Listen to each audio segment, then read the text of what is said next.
an original motion that's on the floor is still on the floor for the commission in front of them. Let's see, we also added in that commissioners that are on an approved leave of absence don't count when calculating a quorum. That's sometimes been an issue on the planning commission if someone's on a leave, or actually on this commission. If someone's on a leave of absence and we don't have the right numbers, it can be problematic with getting quorum. So we put that in there. Deadlines for written materials. We've put that on our website already, but adding deadlines to written materials or submissions from the public so that they, A, get included in the staff report the week prior, but also day of information to level the playing field, right? Like if anything's submitted the day of the meeting today, let's say before noon, it will be forwarded to you.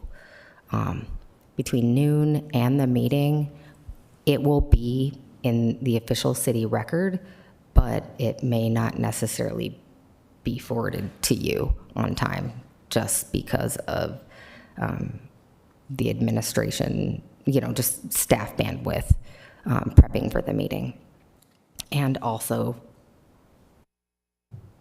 are you able to really consider that late submittal or comments that come in at 5:01, right, from individuals that may be 50 pages long? There's no way that you could have, or staff can respond to a 50-page document a half an hour before a meeting. So we have added that in there. Some code requiring notification fees when an applicant wants to postpone a process. There's a lot of legal requirements. We send out postcards, and residents will be coming to a meeting. Just kind of how notification fees and getting on a next agenda will be handled. And then I hope further clarity on just motion making. Do note that I know the numbering is off a little bit, and we will clean that up after adoption, but I really want you to focus on any of the content and the policies and procedures, and I'll just kind of open it up to you all for any comments, discussion, or a motion if you think they're fantastic. Okay, thank you. I know as chair, I've seen a preview of some of these changes based on the training session that we had for chair and vice chair, a couple weeks ago, I think it was. However, I haven't had a chance to really go through it since it was distributed just recently. I don't have any questions or comments yet, just because I haven't had the opportunity to spend the time. My own suggestion would be that we table this for the next meeting so that we have an opportunity to review it. However, that's just my thought. If any of the commissioners have questions or comments at this time, let's entertain those, and then we can consider what we want to do. So let me ask, does any of the commission have questions or comments on the? No. I'm in the same situation. I feel like I need to go spend some time looking through it, and then if we had a chance, maybe next meeting, to ask questions or clarify. Okay. And I would suggest that as we do, we probably want to, if there are questions or clarifications that any commissioner wants to ask, let's relay those to Michaela in the meantime. That'd be great. Just so, she can come prepared with any suggested modifications, or we can resolve those in advance as best as possible. But given that, does anyone, oh, yep. I would second your motion to postpone the policies and procedures. Okay. Okay. Well, it sounds like we have an inadvertent motion and a second. To postpone, consider, or approve all of the policy procedure amendments until the next meeting of the Historic Landmarks Commission. Given that, we will take a vote on delay. Commissioner Barnett. Aye. Commissioner DeLay. Aye. Commissioner Kearns. Aye. Commissioner Semnani. Aye. And I will vote yes as well. All right, we appreciate it. We'll take a look at it, and we will revisit at our next meeting. I just wanted to make one comment that I know that the policies and procedures don't really touch on work sessions. And I looked at our last work session policy document, and it was dated 2018, I believe, or 2016.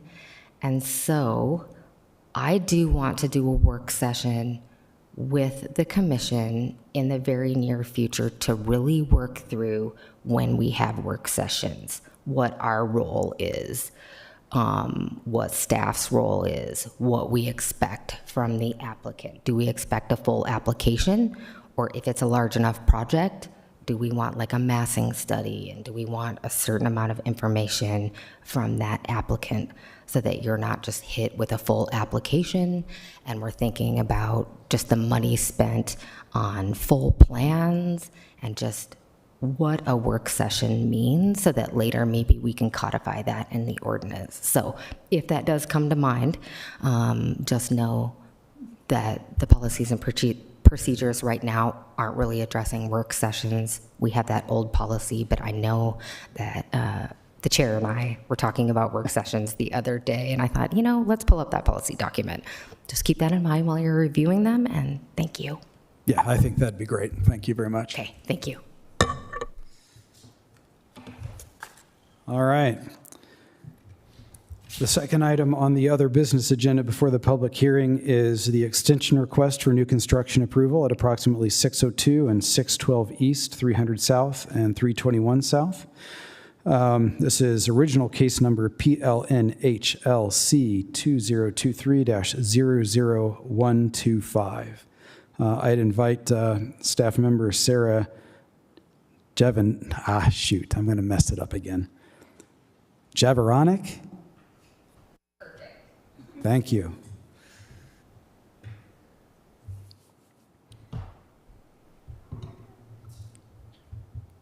Sure. So I don't have a presentation for this item. This is an extension request. It was previously approved in 2023, and then they requested an extension in 2024. And they did submit a letter that was included with your packets tonight, and they do anticipate moving forward this next year. Okay. With that, we can discuss amongst the commission. I do have some comments, but I will let other commissioners make comments that they would like to make. Remind me, without a presentation or whatever, I want to make sure that I know which one we're talking about. This is I think it was a 3-story, primarily studio apartment building located on the corner of 6th and 3rd, more or less. 6th East and 3rd South. Yeah. Okay, all right. Just so I know which project we're talking about. Sure. Ask one question. I've never had this question before, but as I was reading this over and I was discussing in general kind of what we do here, and one of the questions was, how many times can we allow for extensions? Sure. So our code does not have a maximum number of times. We can only approve 1-year extensions. At a time? At a time. So every year has to come back? Right. Okay. And I don't think we've had many that have come back for more than 2. Yeah. I know there's a code amendment in process to potentially limit that, but I don't think it's moving forward quite at this point.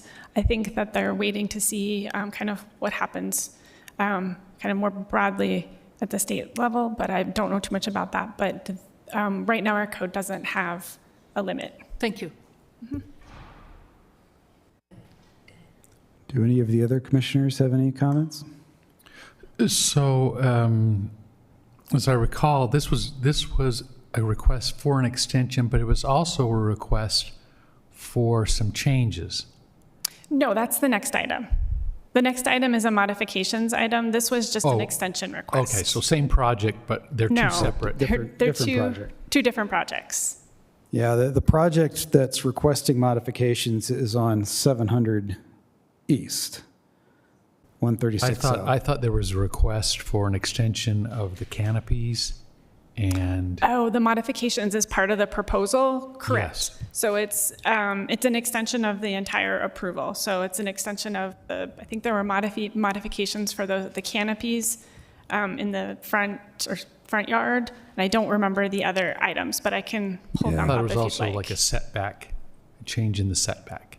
Correct. Those modifications were approved as part of the approval. And this is simply a request for extension to extend the approval for another year that has already been made by the commission. Yeah, not to re-review it, but just take that whole certificate of appropriateness as it was totally approved and extend that entire approval for a year. And I know that you all don't see them as much as the planning commission, but basically given the environment that we're in with building materials, politically, financing, all of it, this is commonplace, and workplace shortages, et cetera, et cetera. I see a lot of nodding of heads. And Yeah. that help? The staff report was, the original staff report was provided in the agenda folder for reference, but all of those with the modifications that were requested had been approved in 2003. In 2004, we extended that approval for a year per their request. Now they're requesting for another year extension. So this is just an extension? Yes. yes. And all the modifications were part of the original original approval. request and were approved. Okay, that's what I wasn't clear, was like, Sure. are these new modifications from what it was before? No. All right, Yeah. appreciate that Okay. explanation. I'll make a couple comments. First is that I know that the project is anticipating, the extension request states that they're anticipating the project to move forward in the near future. I have to admit that I'm a little skeptical on that, just given the state of rents of apartments in this area and the overbuilding that has occurred. Their rents are declining in some areas, and financing has become more difficult. So we have seen projects that have not moved forward. It'll be interesting to see if this one does. The other comment I have, and I know this has been made before when we reviewed the initial application, and public comments have been made to this effect, is that I continue to believe that notwithstanding the zoning administrator's determination that the building on 602 East, 300 South is non-contributing to the neighborhood, I think that was made in error. And I'm not sure that there's a way to resolve that. In reading the zoning administrator's report on that determination, a significant reason was that even though modifications were made to the building, the application of the stucco on the brick was not easy to remove. And it struck me that if historic preservation were easy, then the commission would not be necessary. That the reason that we are here as the Historic Landmark Commission is in part that it is easier to tear down a historic structure and build something new, and that is what we were trying to prevent. I don't think, in my view, that that is a disqualifying attribute for this building to become a non-contributing structure to the region. I think that its loss would be significant. And especially given the conversations that this commission has had around the developments that are proposed north of Trolley Square and two large apartment buildings around the one remaining historic house in that region, this is how we start to lose the historic fabric of blocks, and at what point does that stop so that the block remains historic? So I do have significant concerns. I think that it's a very nice project in a unfortunate location. That is my only objection. And with that, I will turn it over to a motion or any other comments from the commission. I have to agree with you, and I raised those concerns when this came before us, that I thought that that call on that building, while a tricky one, was not the right one. That building should have been considered as contributing, and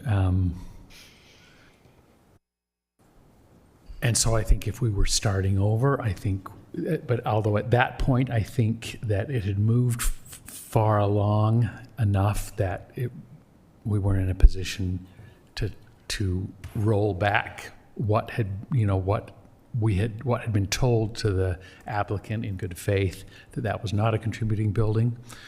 And I think that the applicant deserves a fair chance to, pursue the development. The question is have they had that fair chance?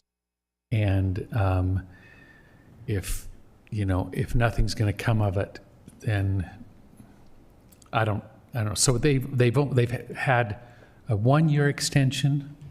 They've already had a 1-year extension. Yeah, the original approval So this was will 1 be year. this will be the 3rd year that they've had to work on this, correct? Yeah. So I guess, yeah, there is, I guess there's sort of that question is that have we given them a fair chance to develop what they proposed and what was approved? Because I think if, you know, if they were starting over, or if someone came with a new approval, I'd be like, well, if we were starting from scratch, I'd say, well, I think maybe that this building is contributing, and that that no project should go forward there to demolish the building. So that's the question in my mind. Sure. Commissioner, Valid. I just want to remind all of you, the matter before you today is the extension, and that is what the conversation in terms of your voting action should be for today. Absolutely. Council, can I ask a clarifying question? Is there a standard by which this request is determined? I mean, it sounds like we're getting back into the substance of the application. Is there a standard by which this request is determined? That's a very good question. Absent any standards necessarily to deny an extension,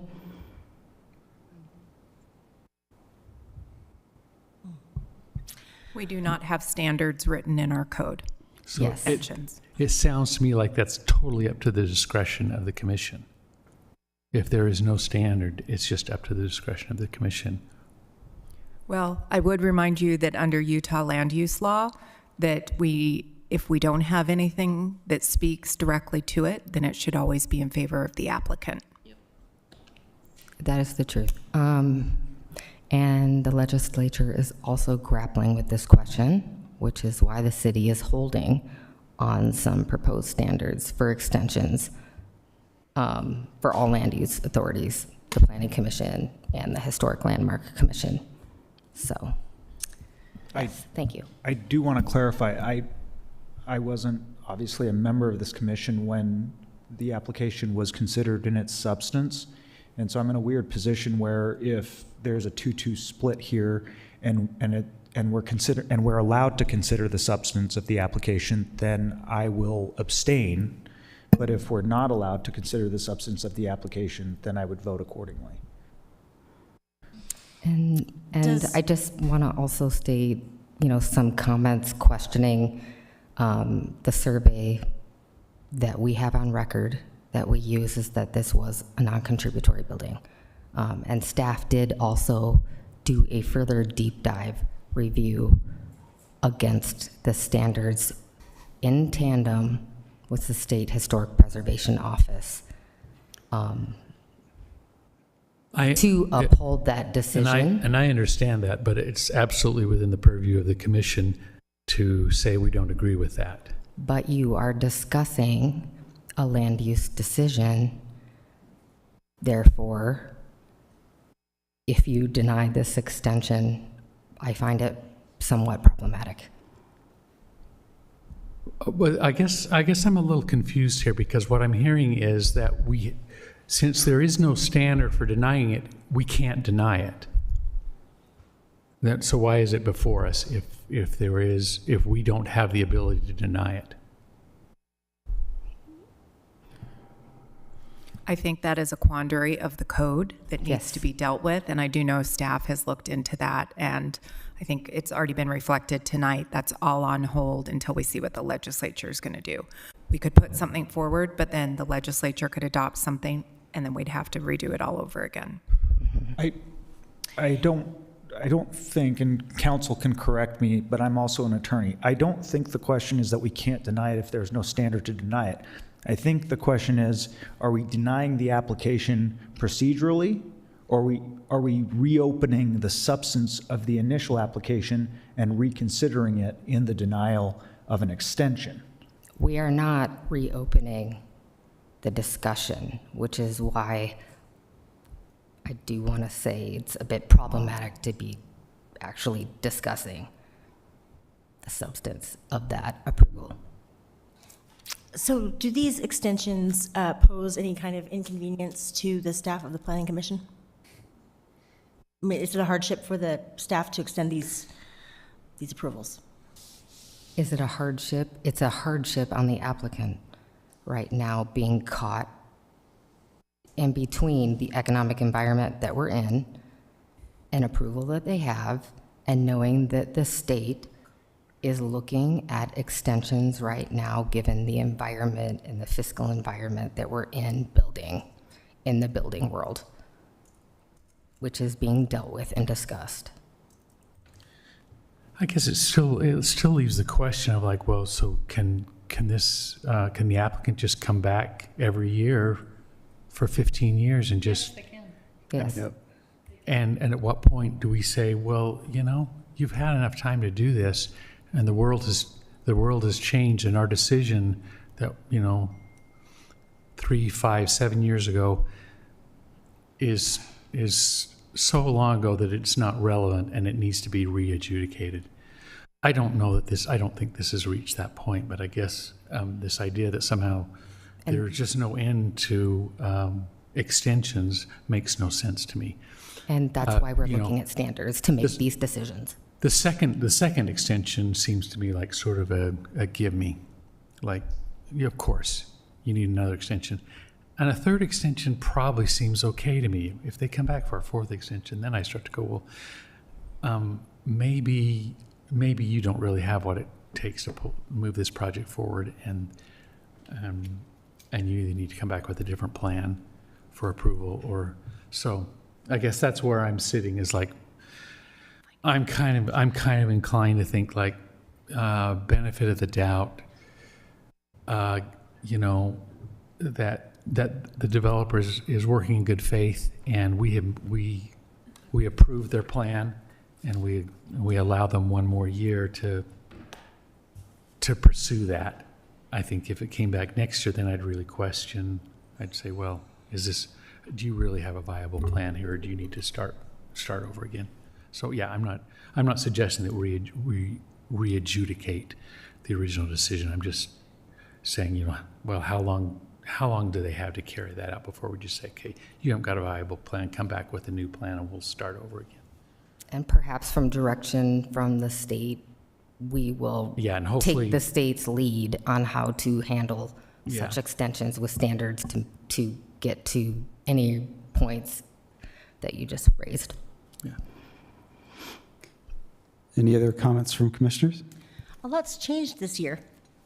I Could feel you like, speak a little closer? a lot has changed since the applicant made this proposal and since we approved it. And I feel like extensions are undesirable, but necessary in this case, because I think we've got a lot of investment from people's labor and time and talent in making this proposal to get where we are today. And I feel like we have to value that work that we've all put in, and give them a reasonable shot at completion. I mean, even though I don't think any of us were blown away by the idea of knocking that building down. Okay, can we move on here? We're done yet? Would you like to make a motion? Oh, no, I do not. Why don't you make the motion? I would be happy to make a motion if I had the language in front of me, which I don't. You don't have to do a good job. What? Look at me. Okay. Okay. Based on the information presented and our discussion, I move the commission approve the extension of the new construction application as recommended by staff. I'd second that. All right, we have a motion and a second. We will proceed to a vote. Commissioner Barnett, Aye. Commissioner DeLay, Aye. Commissioner Kearns, Aye. Commissioner Simnani, Aye. and I will vote no. On a vote of 4-1, the vote passes and the extension is granted. Thank you very much. Mr. Chair, before we move on to this, the public hearing items, I'm not sure that we got to the point of the public comments not pertaining to items on the agenda. Oh my, I did skip that. I apologize. That's okay, thank you. We will proceed then to general public comments not related to any items on the agenda. I apologize for that oversight. Before we move into the public hearing, do we have anyone present who would like to make a general comment unrelated to items on the agenda tonight? All right, seeing none, then we will close the public comments section and proceed to the public hearing. Thank you for the reminder. All right, the first item on the public hearing, well, before I move into that, let me just, since we do have some new guests with us tonight, I will just review quickly the procedure for the public hearing. We will announce the agenda item. The staff will present the report. At that point in time, the applicant will have 10 minutes to make a presentation or provide comments to the commission. After that, we will invite public comments on each agenda item so that anyone present can make public comments within 2 minutes. And then after all public comments are made, then the applicant may respond if they so choose to any of the comments that are made. And after that, we will move into executive session where the commission will discuss the item. I would remind everyone, please, to address all comments to the commission so that we have everything flowing in the right direction and not to other members in the room. The first item is modification of new construction at approximately 136 South, 700 East. It is case number PLNHLC 2022000724. And I'm going to do it again. Sarah Jeveronic from staff will provide a report. Thank you, Chair. This is a request for modifications to 136 South, 700 East. The new construction application for the 2 units was approved on October 6, 2022, and staff received a complaint that the construction did not match the approved plans. Staff has identified 6 components that do not comply and recommends partial approval. To give you some orientation on where the property is located, it's on the west side of 700 East. It's zoned RMF 35, and it's within the Central City Historic District. The applicable standards are in Section 21A 34020H, and then there are also guidelines in the new construction chapter of the Residential Design Guidelines. The 2022 approval included several conditions of approval. The 3 on this slide are relevant. They relate to the fencing, the condensing units, and the fiber cement siding. And so the applicant is seeking modifications from the approval as to how the building was constructed. The 6 modifications are on the slide, and they relate to the fencing, the HVAC, the siding, the windows, and the walls. And I'll talk about each of these briefly. The first 3 relate to the conditions of approval that I just highlighted. So the first is a modification for the fencing. There was a condition of approval that it would be wood or metal, and that this would be reviewed by staff, and staff approved a metal fence that's shown on the top. And then the installed fence is a horizontally oriented with Trex boards, and it's framed by metal. And then for the second, the HVAC, the condition of approval identified that they would be not less than 4 feet from the property line, and then in the site plan on the top, you can see they're located to the rear of the unit. And the installed condensing units are less than 4 feet from the property line. And this isn't compliant with the accessory structure or the new construction requirements, but the commission can make modifications to these. Staff notes that these are very quiet units. I visited the site in the summer and they were running, and you could hear 700 East. And then there are also some screening with the wall and the fence that were added. The third modification relates to the fiber cement siding. There's a condition of approval that the fiber cement siding would have a smooth finish, and the installed siding has a textured finish. Here is an image of the plans that were approved by the HLC that shows that they identified that there would be a smooth fiber cement siding finish. And then this was also identified in the building permit plans where that it would have a smooth finish.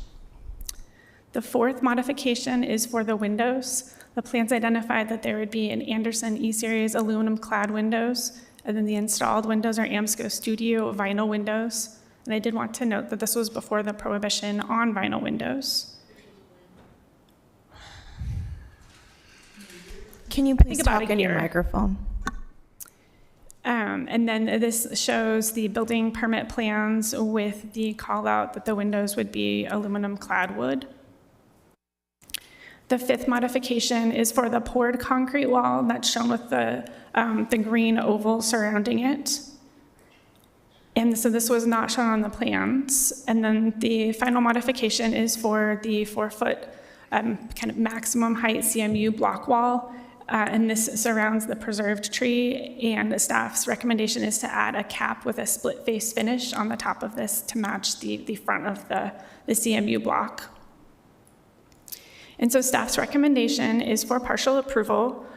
Staff does not recommend approval of the Trex fencing, the vinyl windows, or the textured fiber cement finish on the siding. And staff does recommend approval of the HVAC units and both the poured concrete and CMU block walls.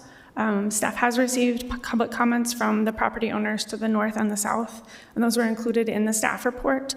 The owner to the south also submitted additional comments today, and those were sent to the commission. And that concludes staff's presentation. The applicant is here and also has a presentation. Are there questions for staff at this point? All right, seeing none, the applicant is welcome to come forward. Please be sure, again, to speak into the microphone and state your name for the record.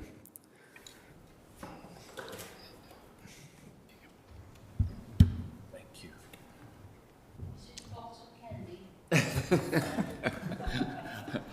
Excuse me, Commissioner DeLay.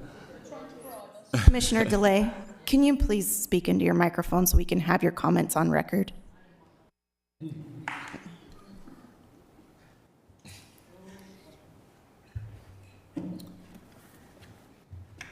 Well, first of all, this has been an education. I've been a contractor since 1980, and we haven't done much in the city over the years. There's just been a few that were way back, years ago. We did do a project up on, I'd like to turn to it, on 10th East, and that's kind of where the issue started. Let's see. Sarah, I don't see that. Oh, they're down further? Okay. Like, that's as far as I go.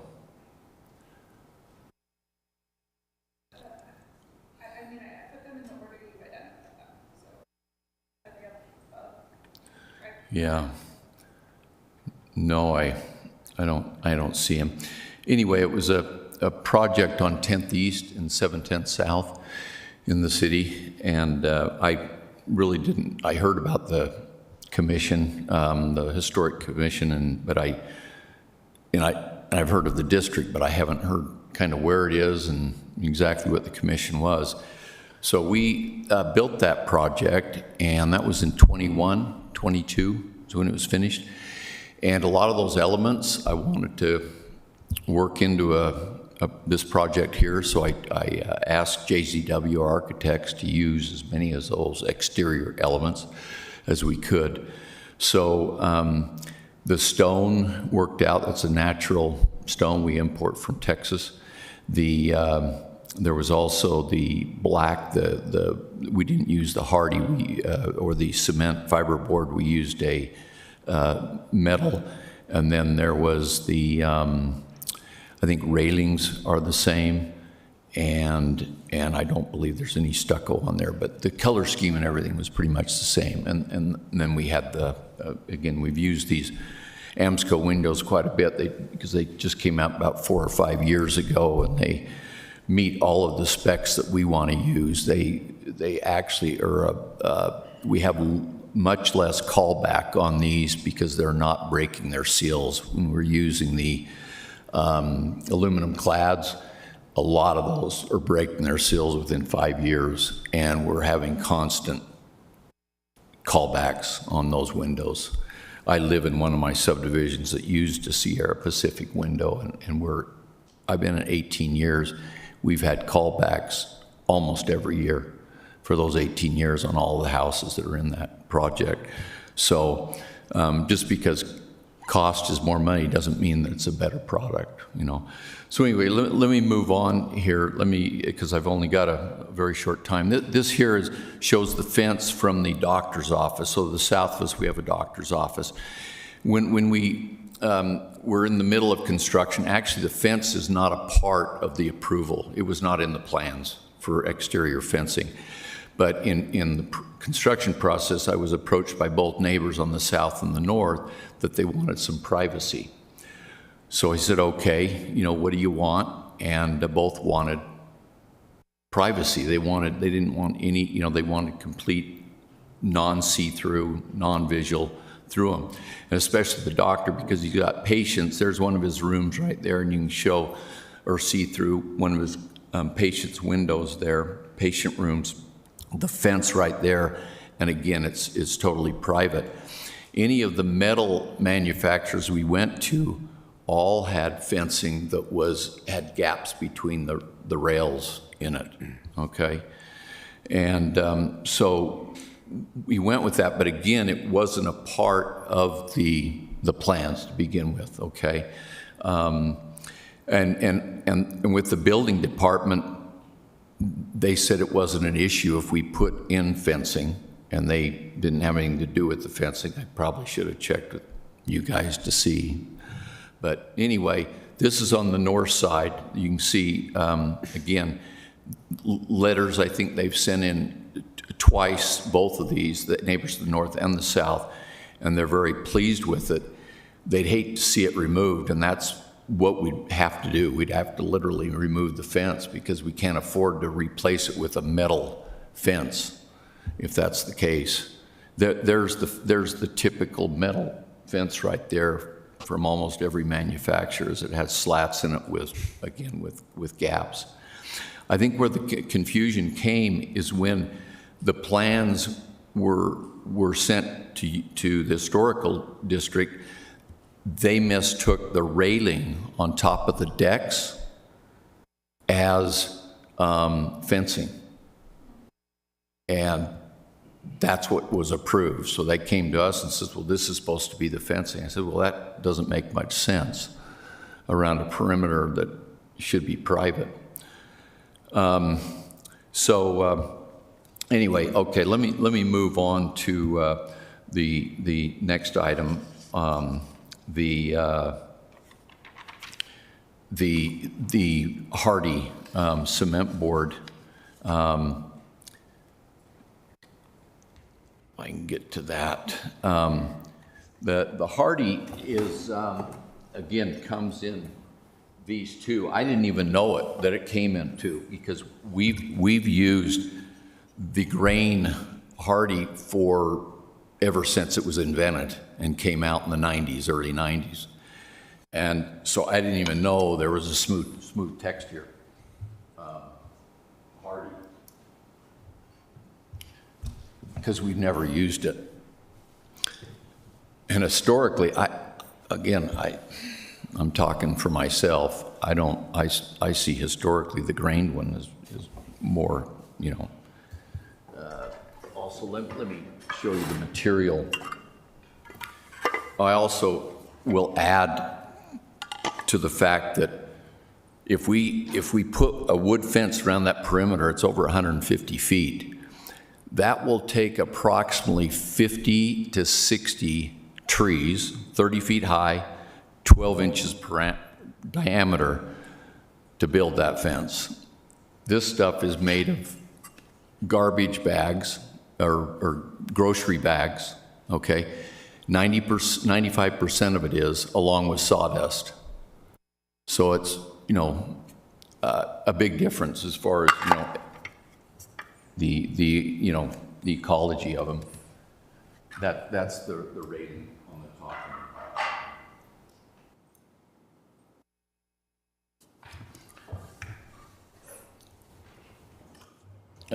That fence will also last, studies show that it lasts between 25 to 50 years, that product, versus a wood fence from 10 to 20 years, and that's if you stain it and keep it finished, you know, and that's an ongoing process. This, you do nothing with it.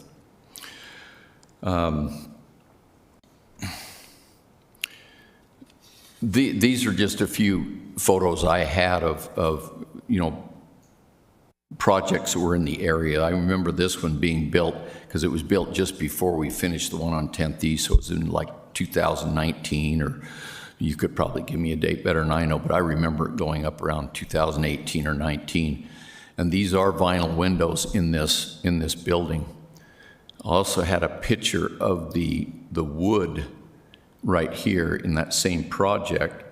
You can see within a short period of time, 5 or 6 or so years, you're getting some real wear on that, that fencing there, and I think it takes away from the attractiveness of that building. I think that building is a very attractive building, and you've got this wood fence that just doesn't make sense to me.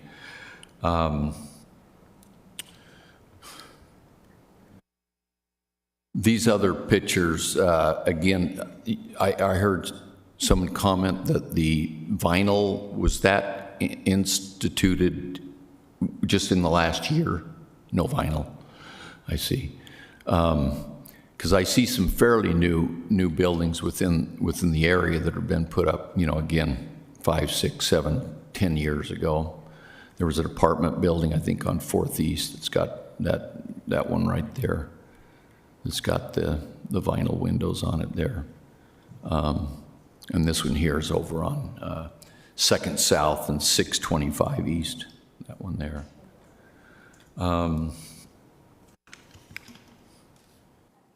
Let's see, I think I've addressed the fence, the windows, and the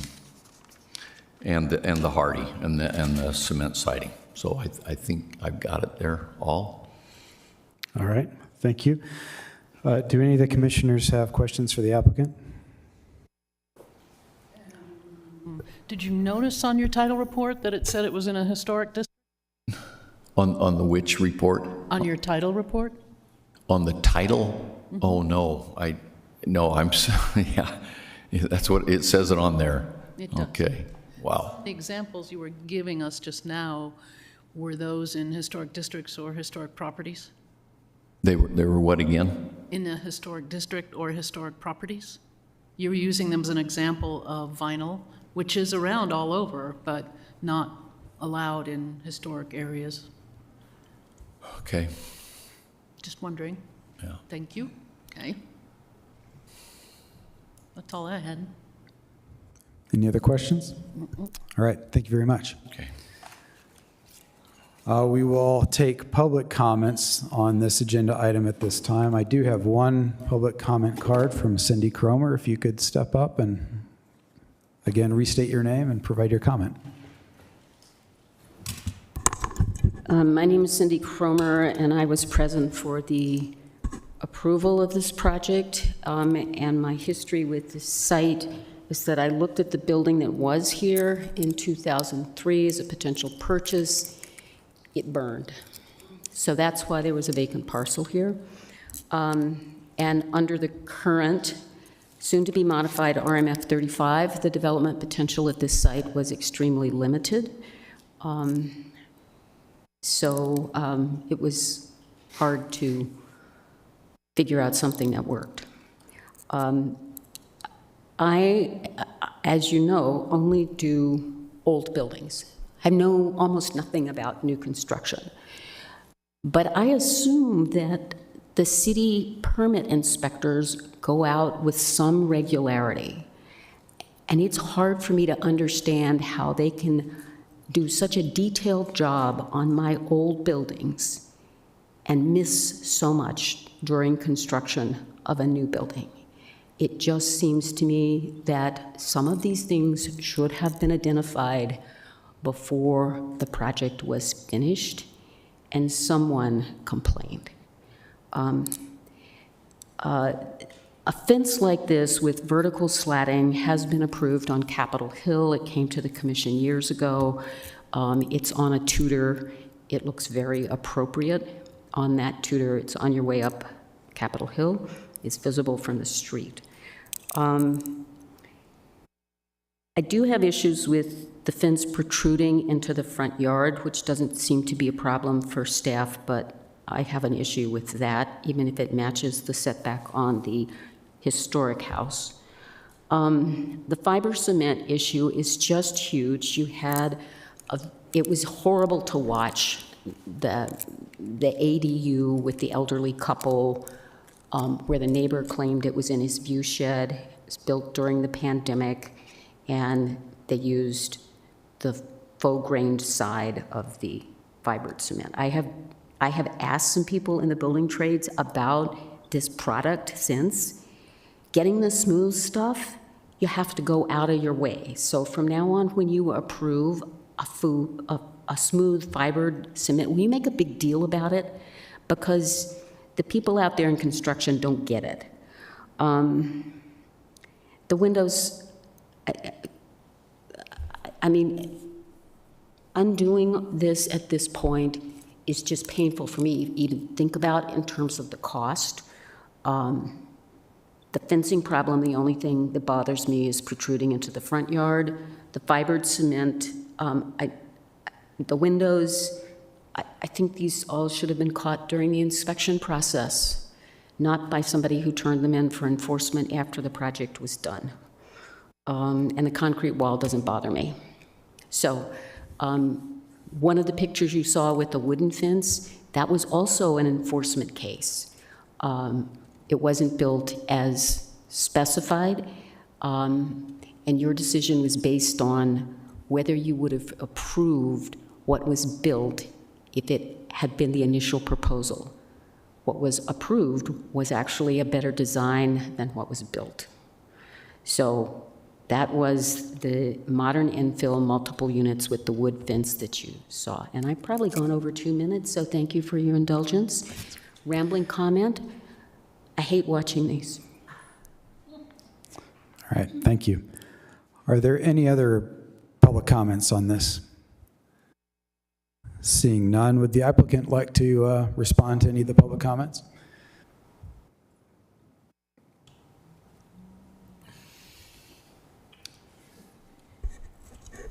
That is one item that the building inspector did bring up, is that the fence had to come out at least even with the properties, and he required that.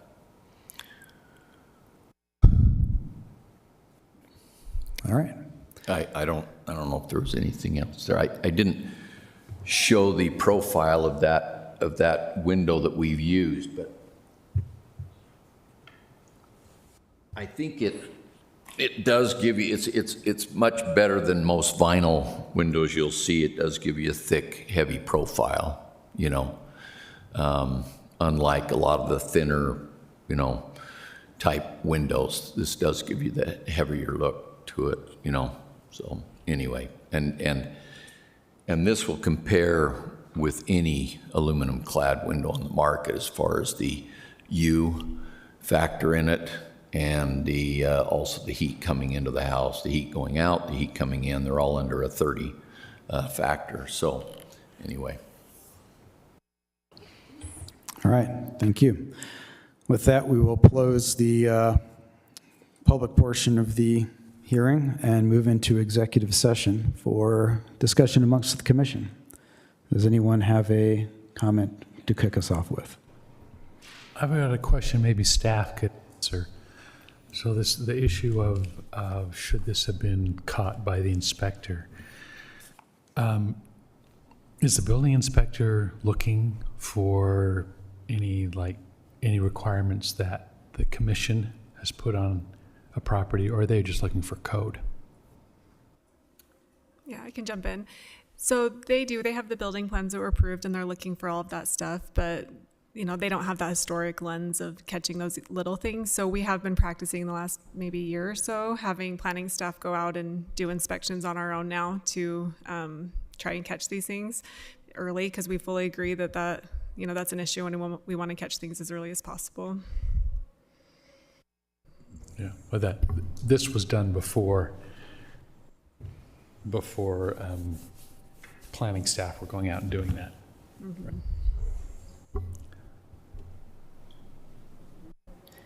I was just going to add that a final inspection wasn't requested from planning staff for this project. All right. To clarify, though, you did, the Landmarks staff went out and saw this before it was built, or during a build, or after the build? After it was built. Okay, and so that's when the red flags started coming up? So there was not, so a number of times we will get requests to do final inspections, so that is right before the final is issued. There wasn't one at this point. There was the complaint that came in saying that it did not match what was approved. Okay. And then we went out and looked after that.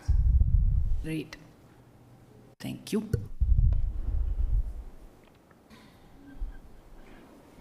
Any comments from the commission?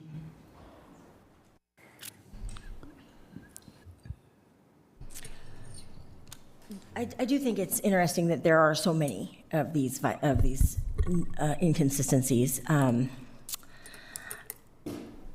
I think as a whole, it is incredibly problematic. But when you break these things into one thing at a time, I don't have a problem with the fence.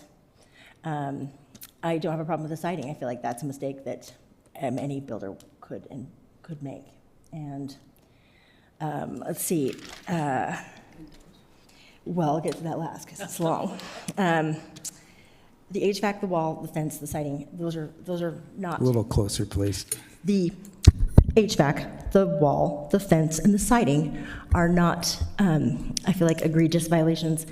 It's not surprising that I do take issue with the windows, but there are 53 some odd windows in this building, and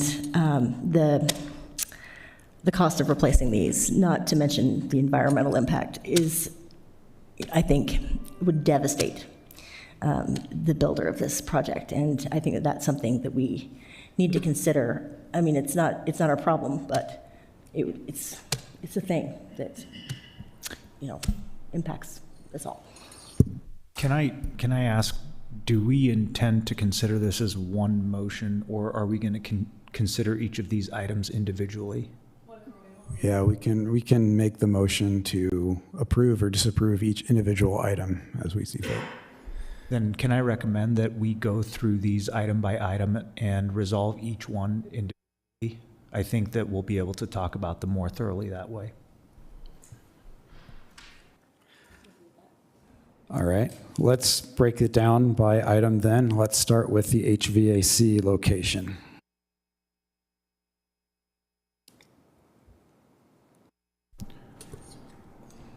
It's probably better where it is, so I'm okay with it.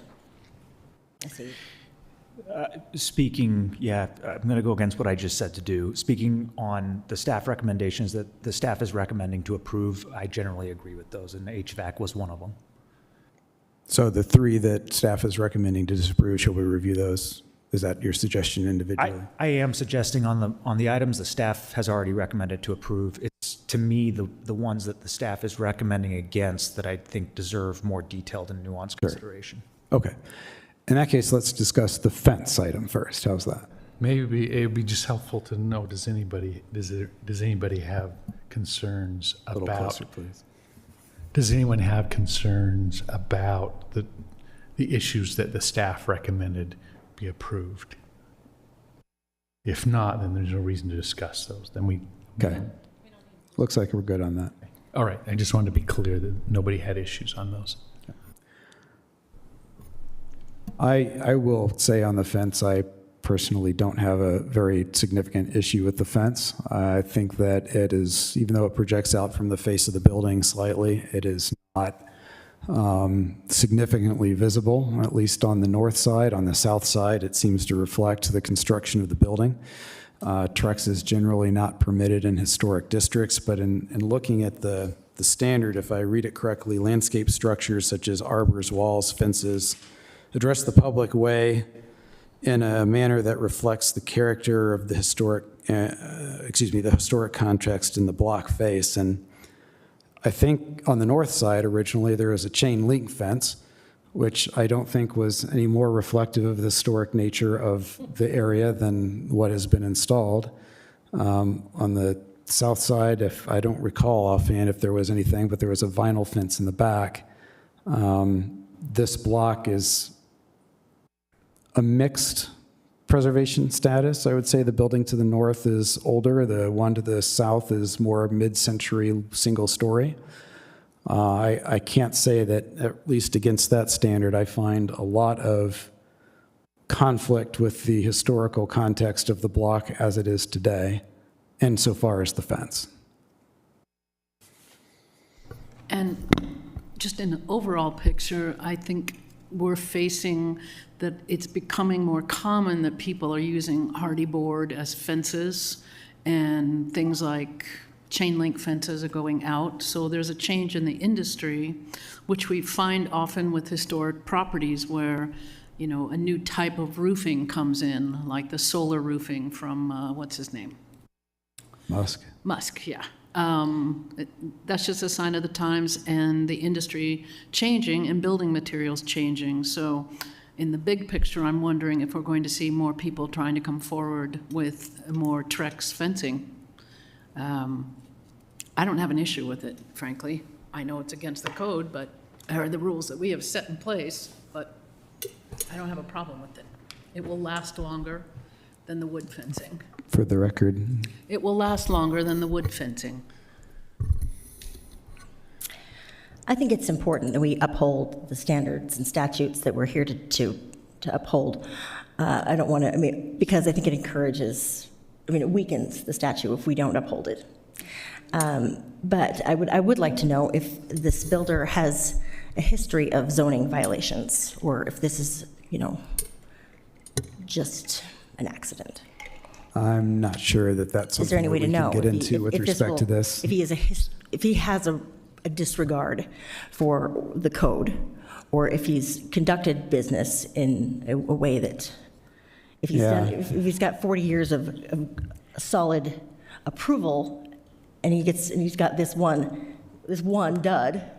So I guess, I mean, I feel like if there's any kind of track record, and obviously he has one, that, Yeah, I understand what you're saying, but it's not part of the staff report, and insofar as this, that might be a conversation that we have with staff separately on broader issues, but for this consideration, I don't think that we can bring that in, and I don't think we have that information regardless. I wonder if there's a way to address Commissioner Kern's concern while still preserving the vast majority of the fence. I'm looking at the picture of the building that has the brokerage sign in front of it, and I'm noting the same thing that we received in public comment from Ms. Cromer, which was it does protrude a little bit. I'm wondering if we can fix that sight line by removing one set of panels or maybe two sets of panels, preserving the vast majority of the fence, but improving the sight line to the building directly north of it, if I have my directions right, because that building does look like it has contributing elements. That is north, yes. I like that, I guess, because the big concern here is what's visible to the public, and if from the public right of way, and if that visibility is reduced, that mitigates, I think, some of that. And so I can, we wouldn't approve this fence today. We wouldn't approve this if this came before us.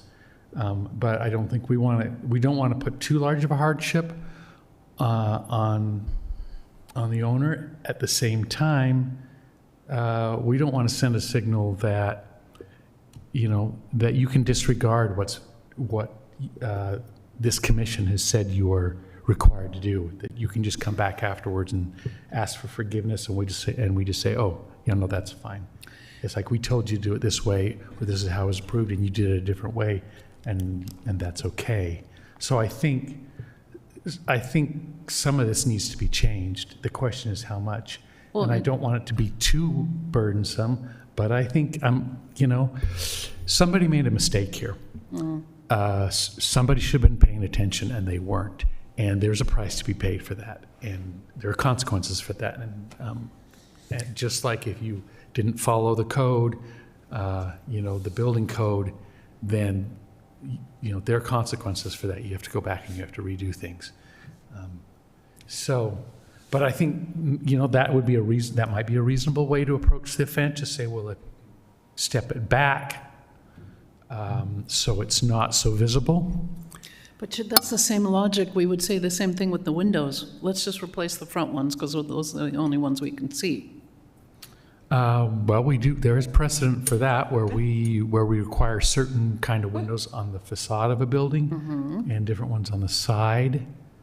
So I think that I guess could be a way to mitigate it as well. My question, I wonder, would we wouldn't approve these windows if they came before us today because they're vinyl. Would they have been approved at the time that this one came before the commission? Because vinyl was not prohibited at the time. Would these windows have been approved? Because I guess it does seem a little bit unfair to hold the builder to the standard, or the current standard. Yeah, I would say this. I was on the commission when this was approved. In fact, I was quite complimentary of the project, and I think I said that it was a great use of an odd lot. And it was, and it still is. Yeah. But I think at the time, even though the prohibition on vinyl was not so explicitly stated, it was certainly implied and something that the commission looked very closely at. I would be skeptical if vinyl would have been approved as part of the original process. Again, that was 2 years ago or so. 3? I forget. But the commission, I think, at the time would have been skeptical of that at least. Yeah. They don't meet historical standards by any regard. So we've kind of moved on to the windows inadvertently. Are there any other items with respect to the fence for the moment that we want to address before we discuss the windows? Well, I guess, could we make a motion on the fences specifically? We should make a motion where all items are included, but if we want to come to an informal consensus on what that motion will ultimately be beforehand, I think that would be the best approach. So Then I'm recommending, as an informal consensus here, that we adopt, as our list is running here, we adopt the staff's recommendations as the first bullet point. And then as the second bullet point, that we require the first run of slats be removed from the fencing at the, I guess if that's north on the east side of the property line, such that the sight line is less obscured to the building to the north. This fence also is, the same fence is on the south side as well. correct. So I guess we're not seeing in this particular photograph, it seems to me that makes a real difference on the north side, but the question is, well, you know, what is it? What does that do building, on the the south difference, side? I don't believe that building with the doctor's office is a contributing building, is it? I would think, It lines up I would nicely. think it would be, The one story?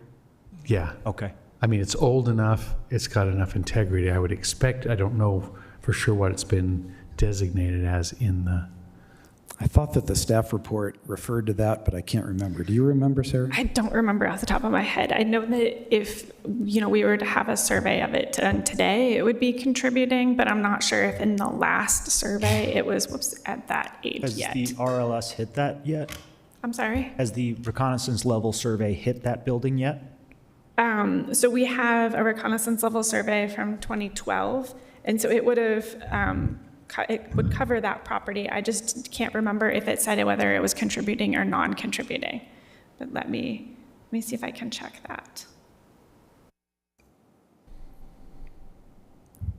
I want to say that this report did include it, but I could be wrong.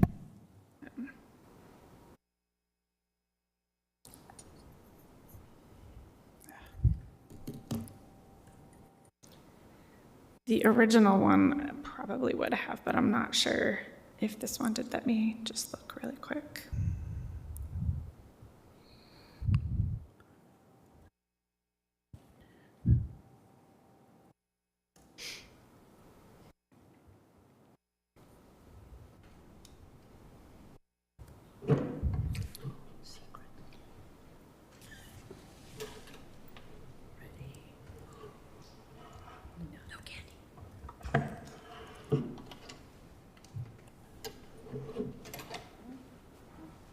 So as of the most recent survey, it was out of period. It was built in 1965, I believe. Oh, hold on just a second. Let me see. So let me double check that. Don't. I'm not sure exactly right now. Will that have an impact on where that fence would align? Do we need to know that for sure? I'm not sure if it matters. Okay.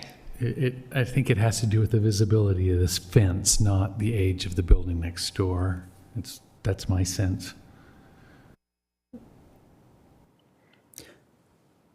I personally have no objection to the extent of the south fence. That's just my view.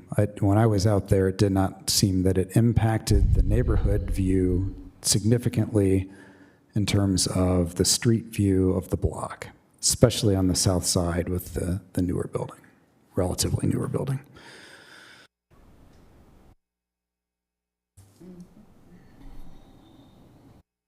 It sounds like, though, there's general consensus with, okay. All right. Well, I guess I wonder, I mean, so would if there were one section taken away from the north, are we talking about then one section taken away from the south as well?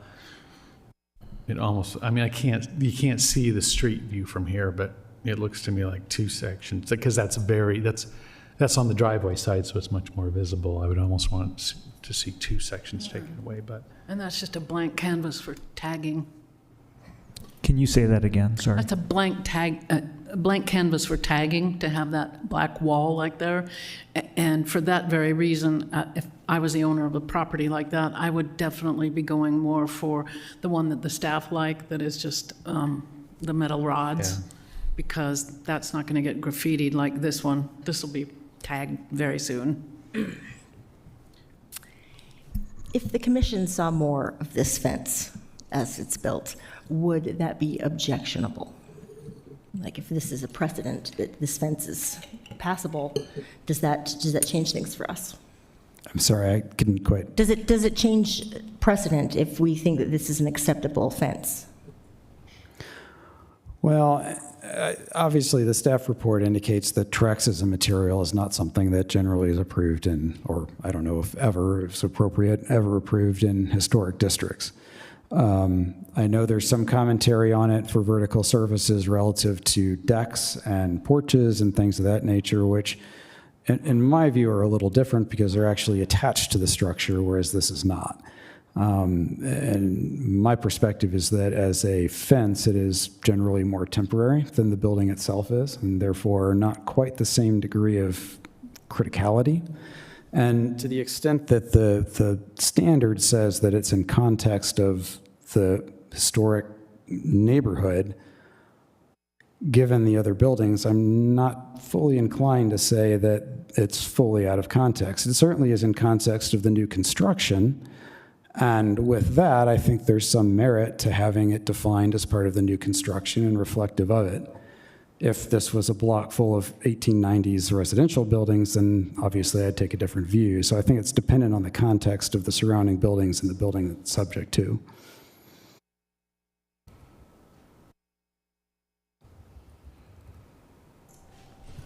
My inclination is to approve this, but require removal of some of the front panels, just to take it back so it's not so visible. It's not that I'm saying that I would advocate approving it if this came in for approval today, but after the fact, that's kind of what I'm feeling at this point. I agree with that. I think if we can minimize the impacts to the structures that are contributing, that it's not out of character with the structure that it's fencing. And so if we're able to remove one or two of the slats on each side, I think we would get there. Mr. Chair, the building next door is a contributing building. It was constructed in 1965. On the south side. Okay, so that is a contributing building. Yes. So are we ready to move on to windows? Windows? All right, let's move on to windows. I will kick it off by saying that I certainly understand the view that it would be an expensive change. That said, it would not be an expensive change if the original permit conditions had been followed. And in the world of construction, I have seen in many instances where a non-compliant item has been installed and the contractor is required to take it out by the owner because it was not what was specified or purchased. I don't say that lightly by any means. I mean, I think it's been reflected many times in the commission when we have an enforcement case like this, that it is the least enjoyable and most difficult for that very reason. Every time that we do take an approach, especially on an element that is the building itself, separate from the fence, that if it's a matter of doing what you want and asking forgiveness, then the forgivenesses pile up, and our case for supporting a particular position slowly erodes, like you said earlier. I think that it's critical that enforcement means enforcement, and that when the Historic Landmark Commission approves a project with certain conditions, that those conditions are followed. And there's a cost to that, most certainly, but that is a cost that is incurred by not following the approval of the commission and the permit requirements, not by the commission itself.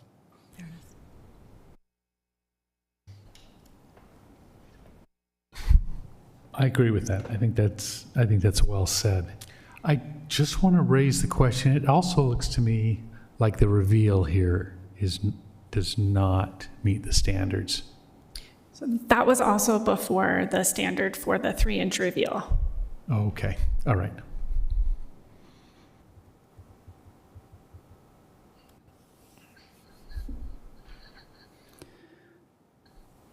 Any other comments with regards to the windows? Well, I think our standard has changed, and I think that that is onerous on the applicant. I really like Commissioner DeLay's suggestion that we do address the facade. And, you know, I think that it's a reasonable consequence, or, you know, and does uphold the fabric of the neighborhood. And I do think that those windows will be torn out in 7 years, so. I guess I was thinking a little bit along those lines as well. I'm thinking if these are replaced with the windows that were originally specified, how much better will this be as a component of the historic district? And I'm not sure that replacing the windows will make that drastic of a difference. And I think these windows are going to get replaced. And then they're going to have to come, the owner's going to have to come to the commission for approval for new windows. And they'll have to meet whatever the standard is then. So I think there's an argument to be made for, well, maybe the windows don't, if they were the white vinyl and they were so obviously vinyl-y, it would be a real problem for me. But these don't give the look of a lot of vinyl windows, and so the look isn't as off as some vinyl windows could be. So I don't know.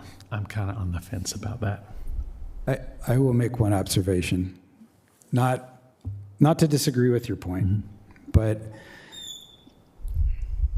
so I don't know exactly when it was, about 2012, there was a roof that was installed on a house in the Avenues that was clearly not compliant material.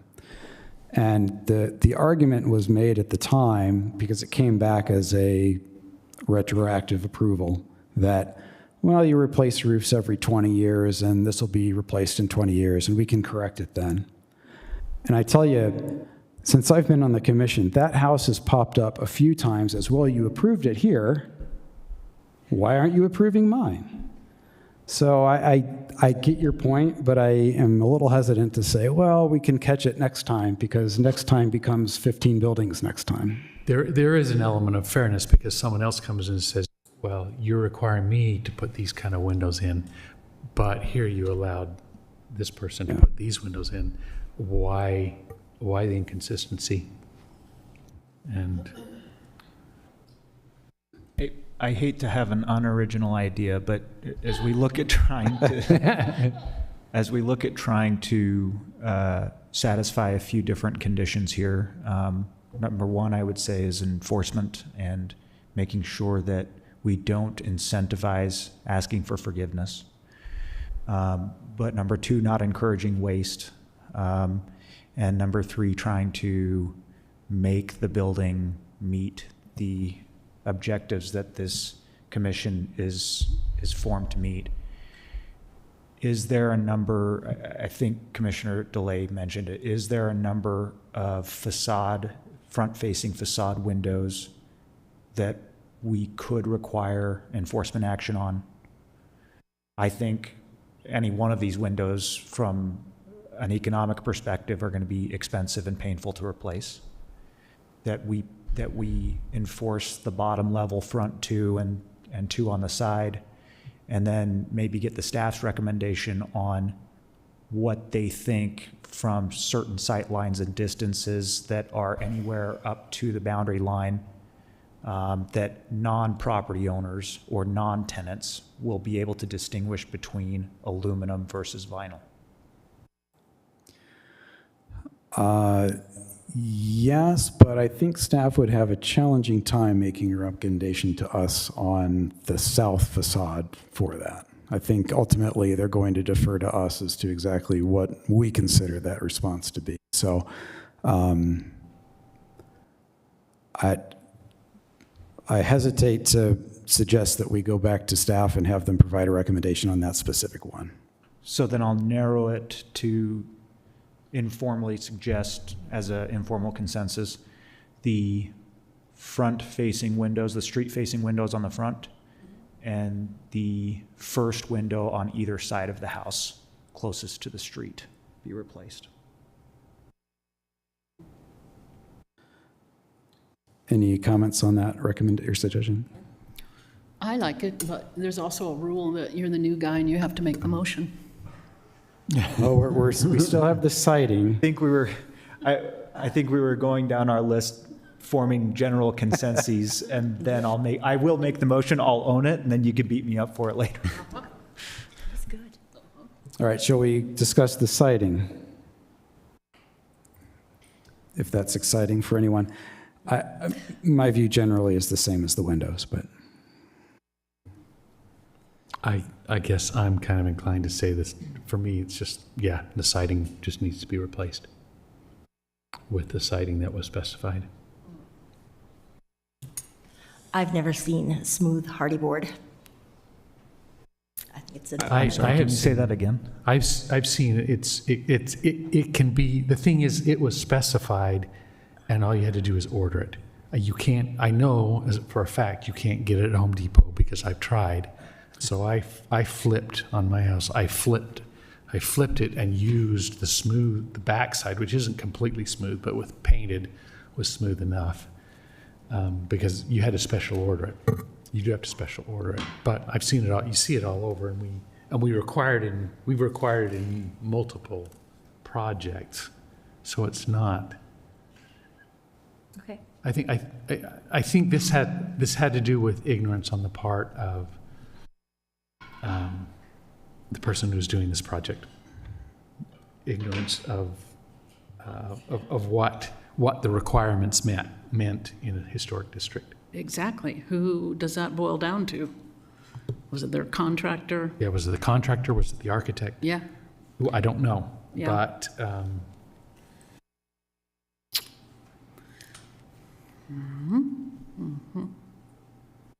Well, if we continue with this logic of, just what we can see as far as fencing and windows, well, I would think what we can see is the south side of the building and the front of the building. South and east in that case. Yeah. Yeah, sorry, east, yeah. Turn that around. By that same token, can this siding be turned around and be flat? I don't think so. It's got sort of a, I don't know, it's almost like a, Please get closer to your microphone so that it's got a texture. we can have you on record. Yeah. I don't think it's need for Yeah, I doubt it's listed for that application.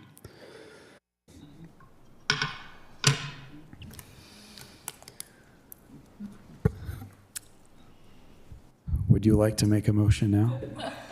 No, he has to, it's the new guy.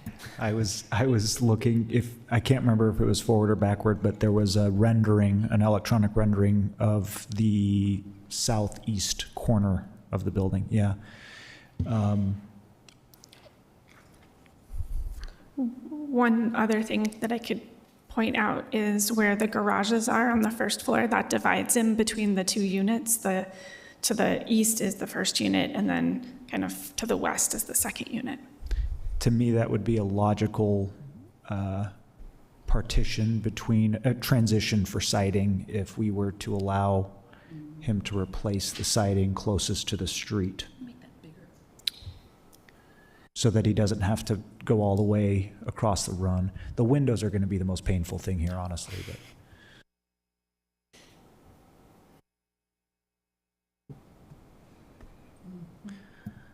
So, I mean, some of our discussion is, I think, is dependent on the view that we're able to see. And so here it seems like, oh yeah, well, I can see where you could,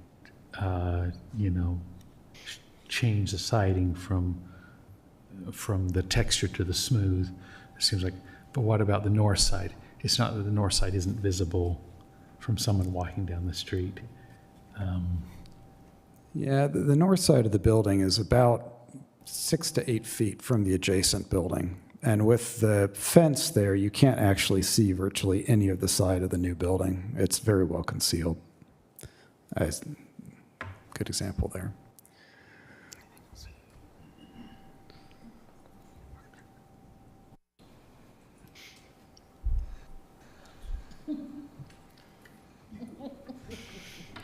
I've been doing this a long. So do we require that that any of the hardy plank siding on the front facade and the south facade back to the end of the front unit? Is that what we would? Can you go back to the view of the building, Sarah? The rendering? Yeah. Yeah. In that view, above the garage, it looks like the building steps out at that point, and then there's an east-facing side of where the windows are on the second floor. Is that correct? So here, Yeah, right, there's a projection there. okay. And so that's in the front unit, and then further to the west is the rear unit. Yeah. So if we wanted to try to control the amount on the south side, perhaps the solution would be to take it back to the east-facing projection on the second floor, everything east of that, and the west, the back half of the building can remain unchanged. I informally support that. Yeah, I think I can. I informally said. Okay. You would give him a challenging one. Yeah. This is the trial of fire. Okay, let me see if I can get this right. Okay, is there still an issue of the cap on the concrete block wall? That was one of the items that staff recommended approving. It's okay. Approving with the requirement that there With the be a cap. cap? Yes. Oh, okay, so Yes. that falls under Yeah. that, okay. Capital agreed. Okay, so based on the information presented and the discussion, I move that the commission approve those modifications to the new construction request as recommended by staff in the report and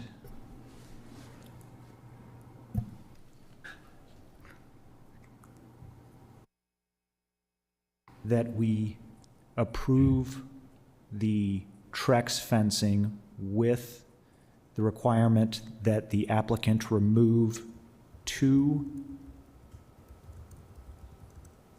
Approximate 6-foot panels. Sections? runs, approximate 6-foot runs on the north and south side of the property closest to the street for a total of 4 runs of approximate 6-foot slabs removed. That the applicant be required to replace the 2 ground level east-facing windows and 1 window on each of the north and south sides closest to the east face on the ground level. And that the textured fiber cement hardy board be replaced with the smooth finishes on the east face, on the east face of the building and on the south face of the building, beginning on the far southeast corner and going to the furthest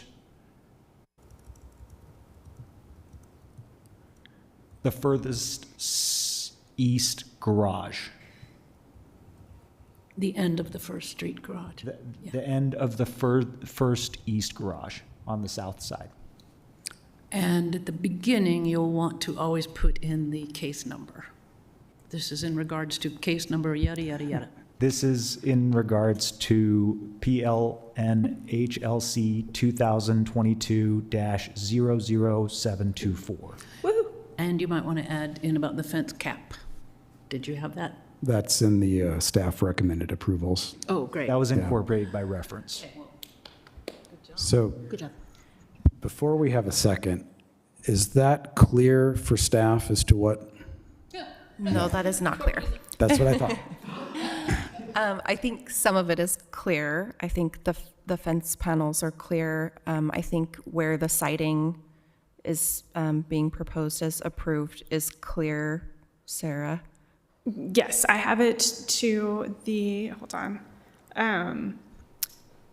Can you bring up that, To the- can you bring up that slide and show? Sure. So what So that I understand exactly where we're talking. Is it possible that council prepare the written motion for review? So we do have a motion sheet, but when you're Yeah. amending the motions, it gets a little trickier. So what I have is from the southeast corner to the end of the first garage. Including the second level? Yes. Vertical, running horizontally until the first garage, the end of the first garage.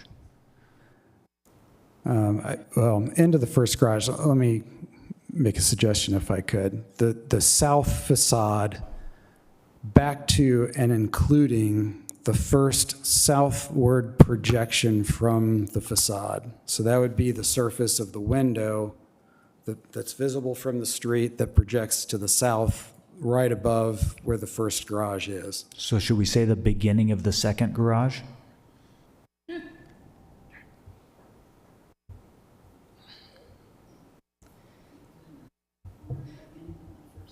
At the risk of making this more complicated, on the rendering, let's see, north elevation, not the north elevation. See?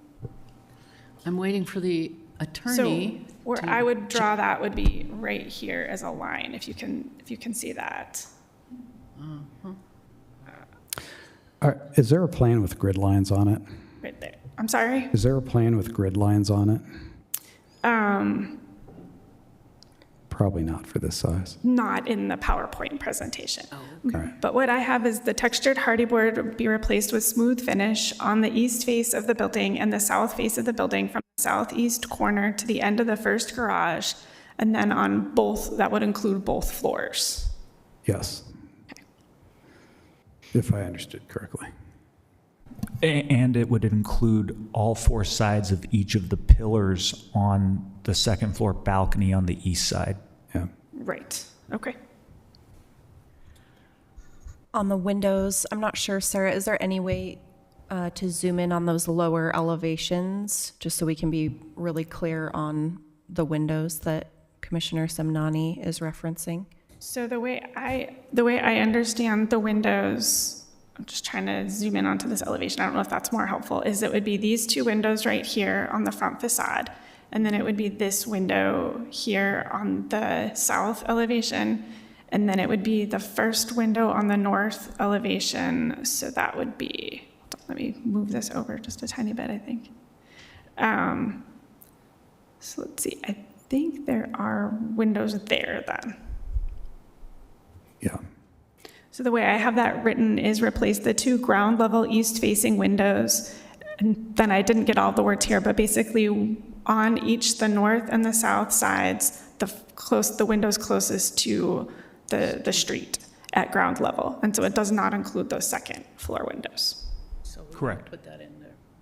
Are we putting that in there? I would support it. Yeah, we have to, if this The is, second floor. again, with our logic, that's street facing, and we need to do the top floor and the main floor. Oh, the second floor, you mean? I would defer to those who have done a site visit on this particular one, because I'm wondering, if I'm standing street level, even though it's on the same facade, it is further away. It is. So I don't know, I would defer, I would support either recommendation by anyone who's done a site visit. I think I would lean toward that, toward including the second level. There is also a fence, there is also a fence dividing the sight line, whereas those front-facing, and they're set back not only by virtue of being on the second floor, but they're also set back by virtue of having a balcony before you see them. So those factors tell me, yeah, they're front-facing, but they're an extra 20 or 30 feet away, and there's a fence, the railing, that is obstructing the sight line as well, that's obscuring it, and shade. It doesn't get a lot of sun. So those are the things that I would argue, but I'd support it either way. I think we can let him slide on the second floor. I think because of the setback. I'd like to be as Okay. considerate. I guess the question is, what's the motion? Yeah, well, the motion is the ground floor, front two windows, first window on the ground floor on the north and south facade from the east face of the building. That's how I originally made it, yeah. Yes. Can I add one additional question? So the windows that were approved were aluminum clad wood windows. Would you want the replacements to be the windows that were approved, or would there be some other alternative that would be appropriate? I would recommend consistent with the original approval. Yeah, in my view, I interpret enforcement action as go back to your Okay. plans. Okay. Well, given that, I'll second the motion. All right, we have a motion and we have a second. We'll proceed to a vote. Commissioner Barnett, Aye. Commissioner DeLay, Aye. Commissioner Kearns, Aye. Commissioner Simnani, Aye. and I will vote aye as well. So that motion passes unanimously. Bio break. 5 minutes. All right. That motion passes. Before we move on to the next public hearing item, we will take a 5-minute break. Thank you.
break Oh, yeah, lucky me.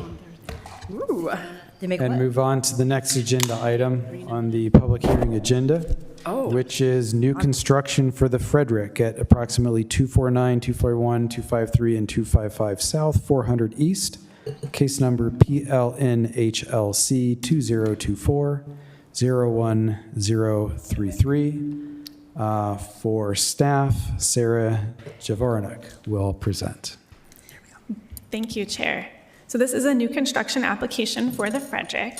The property at 249 South, 400 East, which is the northernmost part of the site, is a landmark site, and it's home to the former B'nai Israel Temple.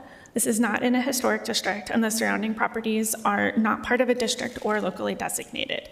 This property is now in the new MU8 zoning district, and when the application was submitted and determined complete, it was in the RMU, or residential mixed-use district, and so it's being reviewed under those standards. It's within the central community plan area. The site is just under 1 acre, and there are 113 units proposed with 111 parking stalls. So a portion of the proposed building, is to the rear of the former temple, and a minor alteration allowed for the removal of the non-contributing addition, and then the applicant is going through a platting process to create 2 parcels, and so it would have 1 parcel for the temple property and then 1 parcel for the new building. The application has also submitted a few other applications that will be reviewed administratively. There's a building preservation incentives for waiver of the loading berth requirement, off-site parking for the formal temple in the new building, and additional building height. And there's also an administrative plan development for the off-site parking, and then administrative design review for the additional building height. And so the Historic Landmark Commission's review is limited to the portion of the building that is to the rear of the temple. So the landmark designation for the temple was for the site, not just the building.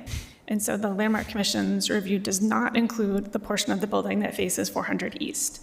So if you're looking at the slide, the blue boundary on the slide is the landmark site for the temple. And so you can see how the rear portion of the building is on that site. Clear as mud, it looks like.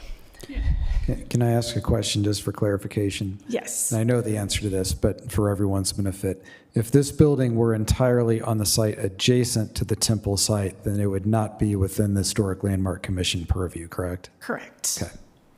And before you go on, you said how many parking spaces? 111. That just seems excessive. For how many units? Well, And 13. yeah, let's get through the staff report So first. Okay. this is a photograph that shows the proposed location of the building. So you can see where it's just to the south of the former temple. And then this shows the rear area of the former temple. And so this is the portion of the site that's within the landmark boundary. The applicant provided a streetscape study that shows the proposed building in context with the former temple, and then the rest of the block face. And then the dome of the temple is about 72 feet. And so this is a rendering of the new building with the temple. And then this is with the temple removed, so it shows what would be visible from the temple property. And so staff's recommendation is for approval with conditions. And some of these relate to the portion of the building that are outside of the landmark site, but they're included to clarify the need for the resolution of these items. And so I'm going to go ahead and provide some additional info on the conditions that are related to the landmark portion of the site. So first, the applicant is seeking 1 modification. It's for a reduction in the rear yard from 30 feet to 11 feet. And this is in that portion of the building that's circled in blue. The new MU8 zoning district does not have a required rear setback, and that's just for your information. The other part of the building that's to the south of that area circled in blue is considered an interior side yard. And so going through the conditions, so the 4th condition is number 4, which is that both levels of the parking that are within the landmark site have that perforated metal mesh screening rather than are open. And so that on the left there, the grade portion is within the landmark site. And then this slide and the next slide show the other facades of the building that are within the landmark site. The first is the east or the rear facade, and that's the darker area that's within the landmark site. And then on this north elevation, the darker area is also within the landmark site. And so the fifth condition is that the landscaping for the landmark site is reviewed with a separate minor alterations application. The landscaping plans do provide some information, but staff wants additional information on the hardscaping. And so this can be reviewed administratively with a minor alterations application. And then the final condition is that the windows on the portion of the building that is part of the landmark site have the reveal of 3 inches. And the applicant is proposing an aluminum window, and staff just wants to ensure that they do meet that standard. And so the standards of review are those in the RMU residential mixed-use zone, the historic preservation overlay, the 21A59 design review standards as well. And again, this is from September 24 when the project was submitted. As far as a public process, the new construction application went through the 45-day early notification public process. There is an online open house, and staff and the applicant attended the Central City Neighborhood Council, and staff received 3 email comments, and these were included with the staff report. And so that concludes staff's presentation. The applicant is here and also has a presentation. Are there questions for staff right now? The temple is currently used by the Salt Lake Arts, remind me, is that correct? So I believe it's been purchased as the Salt Lake Art Museum. Yeah. The applicant probably has more information on that. All right.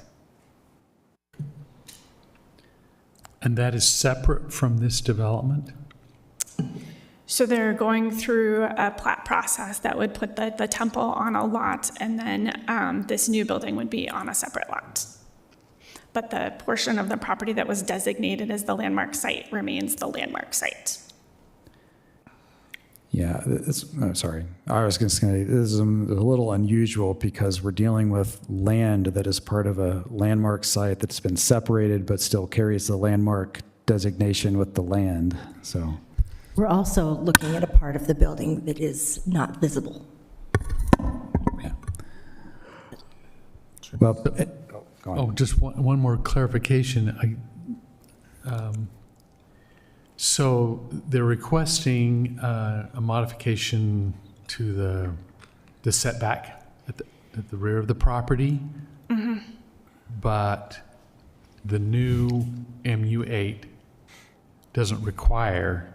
Right, but they're being reviewed under the RMU standards. So since they're being reviewed under the RMU standards, they would need to meet all of the standards. Okay. Or request the modification. Any other questions for staff at this time? All right. Hearing none, we'll invite the applicant up to give their presentation. Just as a reminder, please speak into the microphone, state your name for the record, and you have 10 minutes.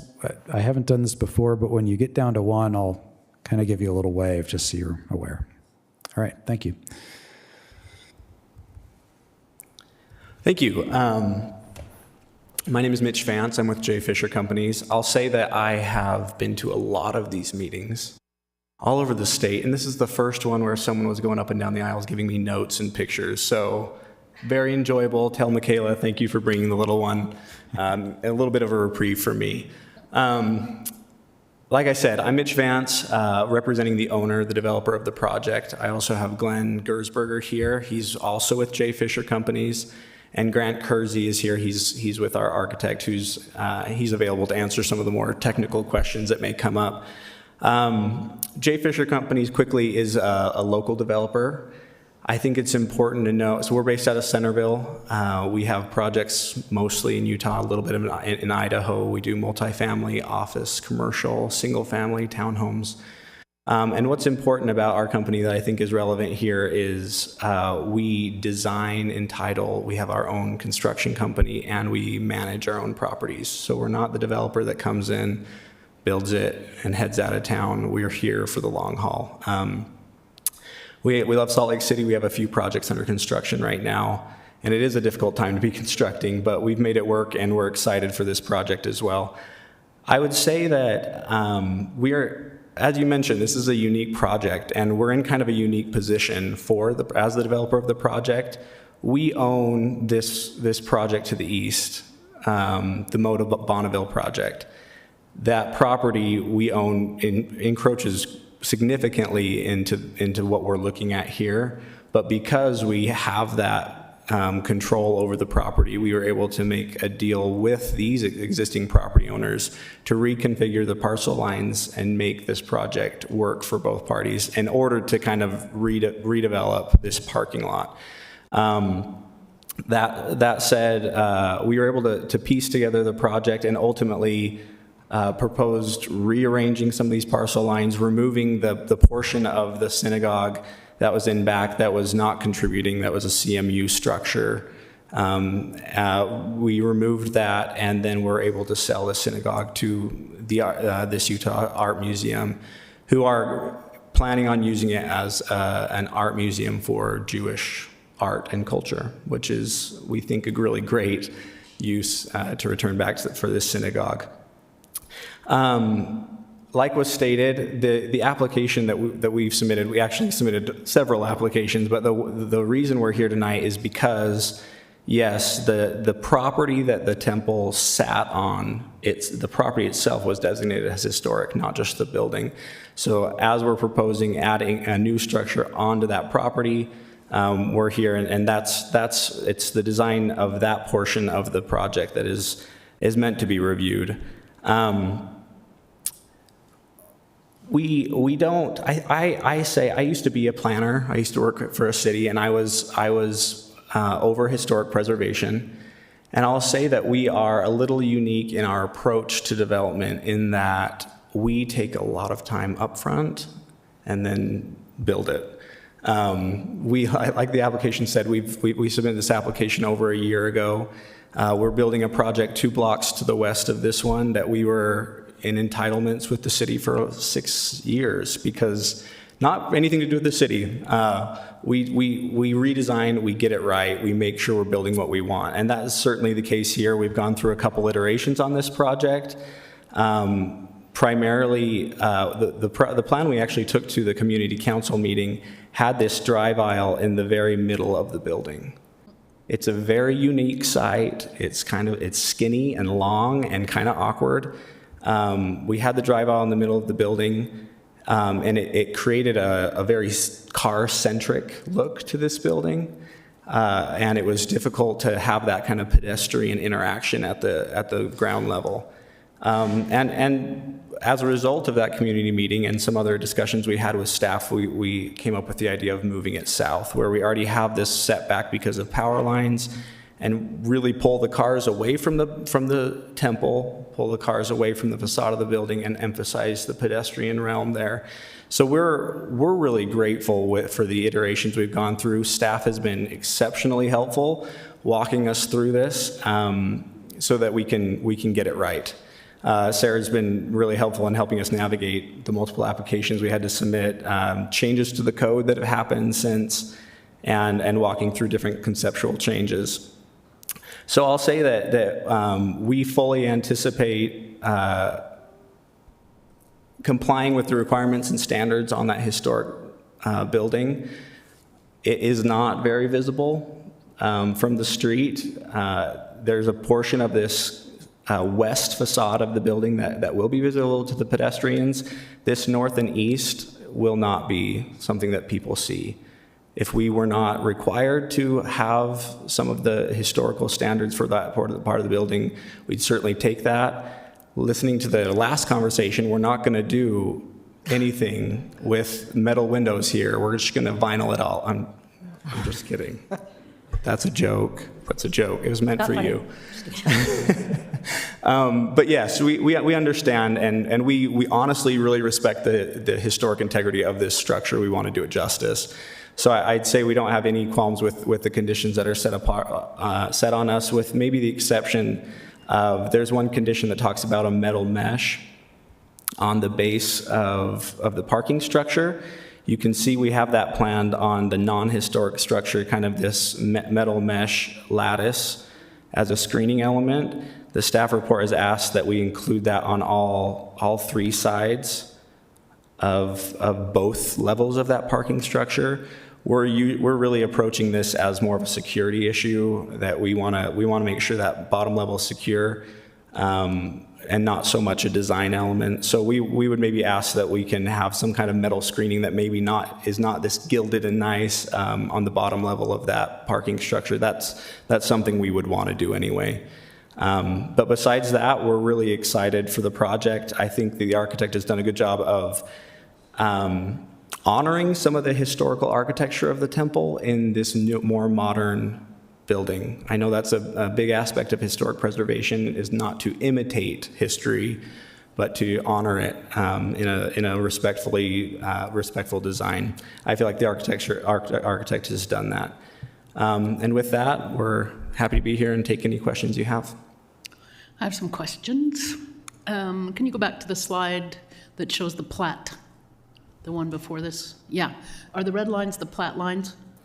They are not, no. Okay. This is property extent, and then we drew the historic parcel. So did you buy the rear part of the temple property from the temple there? So how it happened is it kind of follows this line. The Bonneville Apartments have a parcel that comes out to here. Oh. It's a parking lot that we've actually since vacated and removed. And then the synagogue property, there were many parcels that were consolidating, but it was a parking lot and then an asphalt area in back. So we're just assembling all those together. And so you needed, city code is requiring you to put in 130 parking spaces can you tell me what the use of these buildings do you envision? Is it all apartments? Is it commercial? So yeah, great question. This would be an apartment building, 113 residential units, lobby leasing area that's activated on the front. I know you brought up that concern with parking. Yeah. We find that we need more parking than we think. Additionally, as part of our partnership with the synagogue, we'll be providing some parking with them, for them, and we'll also be redesigning and maintaining some of this little plaza in front, upgrading it as well. It's good. I'm Jewish and I can't wait. But in the meantime, why did you name it the Frederick and not a Jewish name? It's a historic figure, Frederick. I wish I would have known that. It's a historic figure that... Frederick Meyer? Yes. Was it a grocer or a merchant? I'm sorry. For the record, we need to make sure all comments are recorded. So sorry. Yeah. So the architect who designed the synagogue was named Frederick. Perfect. Thank you. Yeah. I did not know that. very informative. Any other questions for the applicant?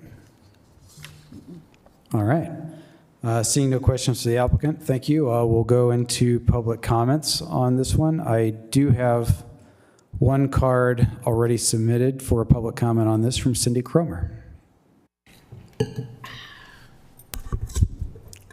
As usual, I'm out of bounds. I'm off the historic site under your purview. I just want to comment on the west-facing facade of the building on the 400 East frontage and compliment them for fixing the Moby Dick gaping maw that was completely incompatible with the historic building.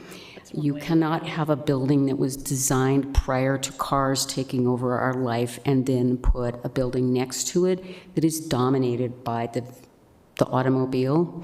So I am thrilled to see this redesign, and I hope that you will carry that forward as you deal with other buildings, particularly in the Central City Historic District. Thanks. Thanks, Cindy. All right, thank you. Do we have any other individuals that would like to make a comment during public comments for this project? All right, seeing none, we will close the public comment period. Would the applicant like to respond to the compliment received during public comments? All right, we will close the public portion and move into executive session. Would anyone on the commission like to start the conversation? I was wondering, the building that went up on about 3rd and 3rd, I think it's called the Wellington, is that it? And it had that noise problem when it went up with the first wind because of the, I think it was the mesh screening they put up, and it was this horrible whistle that you could hear for 20 blocks when the wind came through. So I'm hoping that doesn't happen with this one. I really like this whole premise, and particularly, helping to save the historic synagogue site, which I think was 1888. It has so much history, and I think the design is very complementary to this, so I'm pleased. I was a little worried. And it is 5 or 6 stories. It's stick construction. Is that what we're going with? 7. with 7 the two. stories? Okay. Groovy. It is groovy. Anything? Seeing no other comments, do I have a motion? Go ahead. Yeah. As far as case PLNHC C20240133, I motion that we approve the recommendations of the staff, and that's it.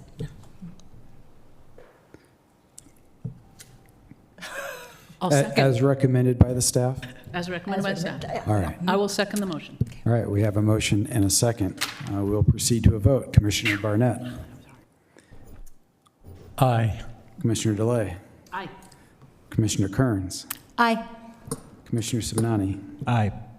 And I will vote aye as well. By unanimous vote, the motion passes. Thank you very much. Shalom. Okay. All right, we will move to the last scheduled agenda item of the day. New construction and relocation for Tracy Aviary Garden Pavilion, Indoor Bird Show, and Office House at approximately 589 East, 1300 South. This is actually, Noah, correct me if I'm wrong, but 2 separate cases that we're considering simultaneously. Case number PLN HLC 2025-00642 and PLN HLC 2025-00697. But staff member Noah Elmore will present the staff report.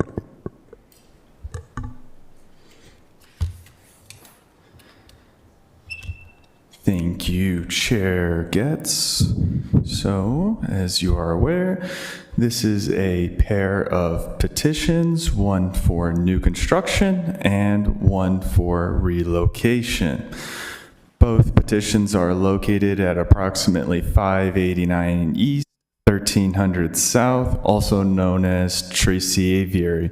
Staff is recommending the Historic Landmark Commission approve both requests. Tracy Aviary is located at the southwest corner of Liberty Park, which is a local landmark site.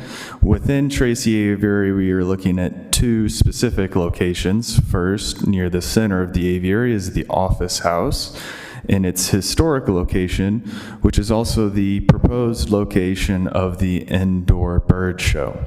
The second location along the western boundary is the proposed new location of the Office House and the proposed location of the Garden Pavilion. The site is also zoned OS open space. First, the relocation. The Office House was built circa 1938. Architecturally, the building is rather minimalist with its wood drop siding, gable roof, and lack of foundation. It is unique in that the design of each elevation is oriented such that doors and windows are on all 4 elevations, giving the appearance of a front facade on all elevations. However, what makes this building contributing is not necessarily its architecture, but its history. The building was gifted by Mr. Tracy himself. Throughout the building's almost 90-year history, it has been used as an aquarium, playhouse, recreation building, and caretaker's residence.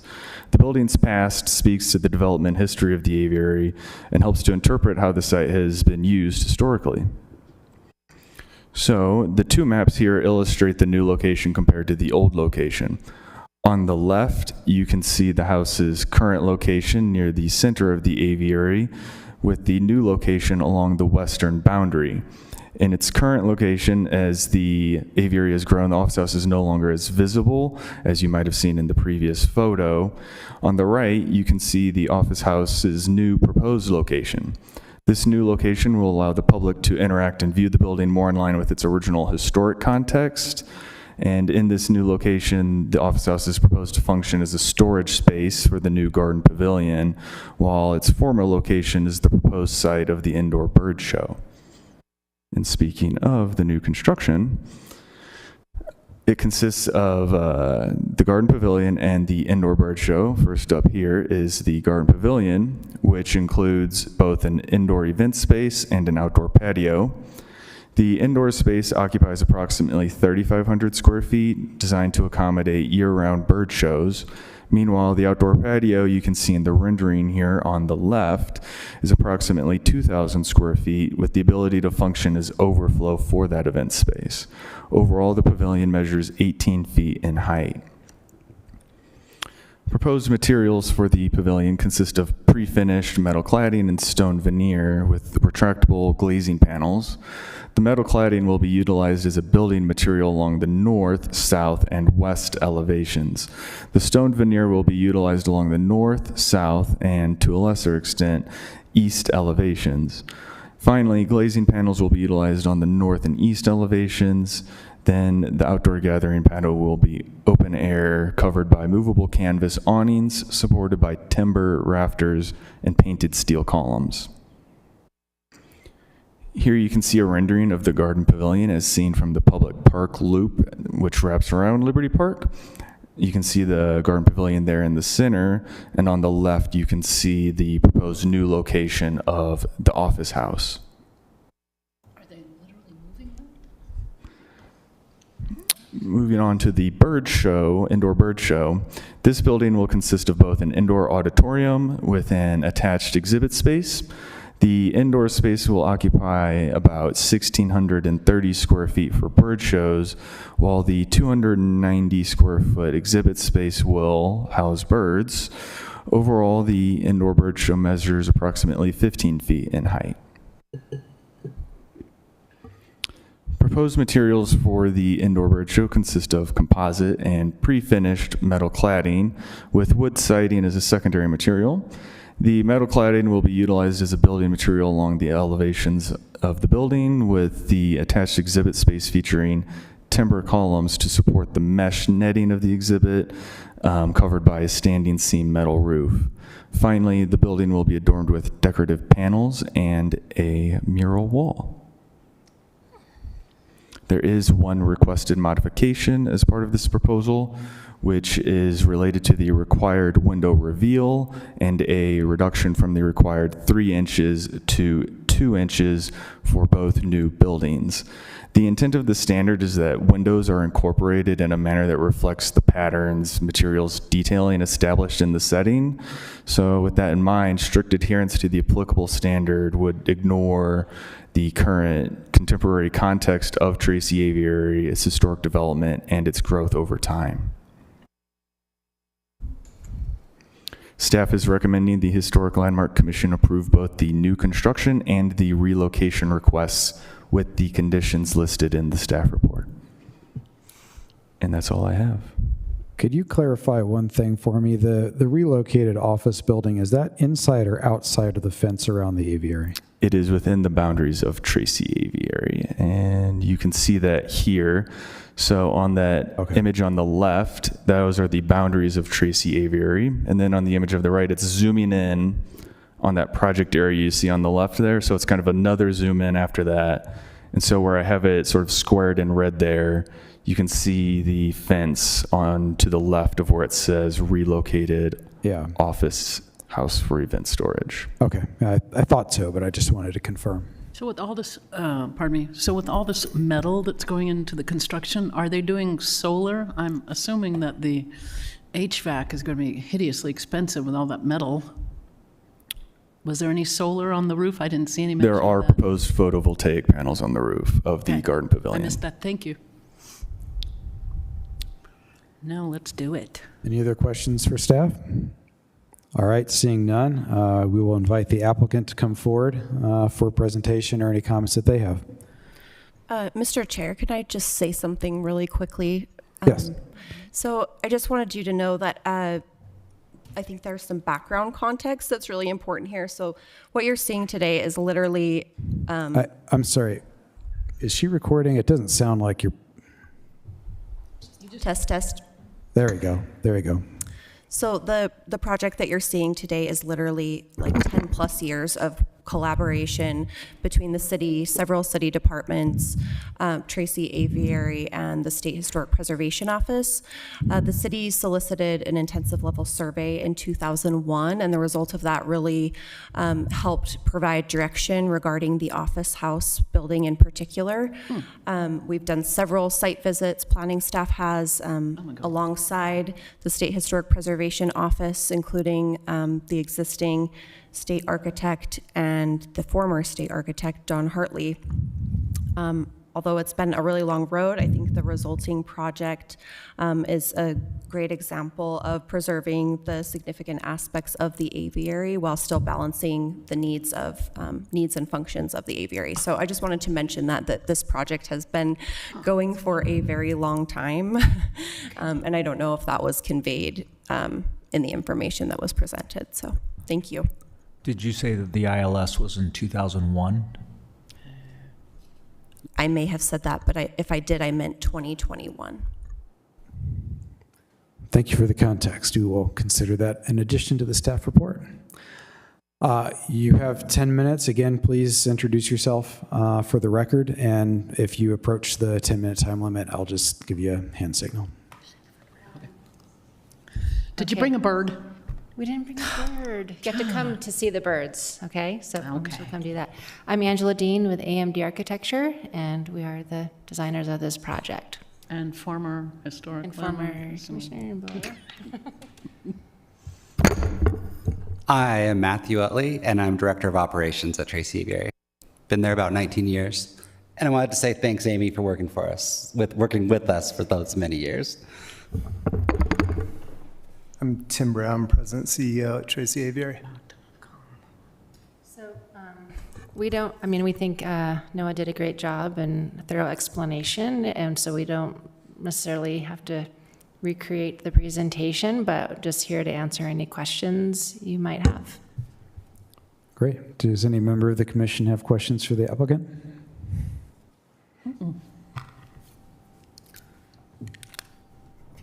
I do. I guess what I'm wondering is, I mean, you've got this very simple building, but that does seem to be worth preserving. Is there any plan for any interpretation with the building that will alert people that this isn't just some old shed?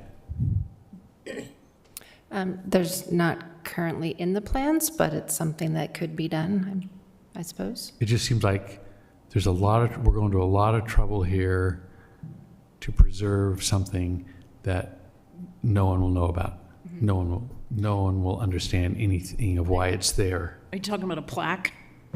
Yeah, I'm talking about a panel that just says this is why this building is here, and this is where it used to be, because we're now moving it from its original location, which is the one thing I think kind of makes me uneasy, is like we're moving. It's not even in the location it was originally, and with no interpretation, then nobody knows. It's just like we've got all these brand new buildings. Why is this old wooden shed still here at Tracy Aviary?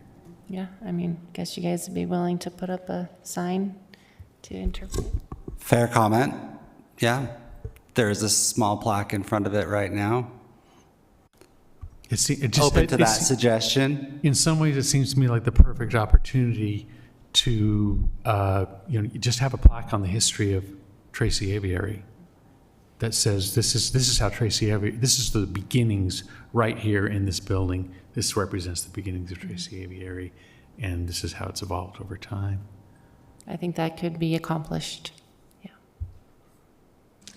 Okay. Any other comment or questions for the applicants?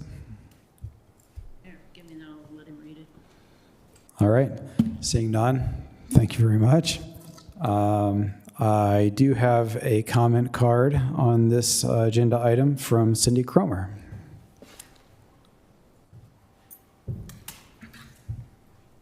It's a big sign. In case, oops. In case, in case you noticed, I only used one piece of paper tonight for my comments.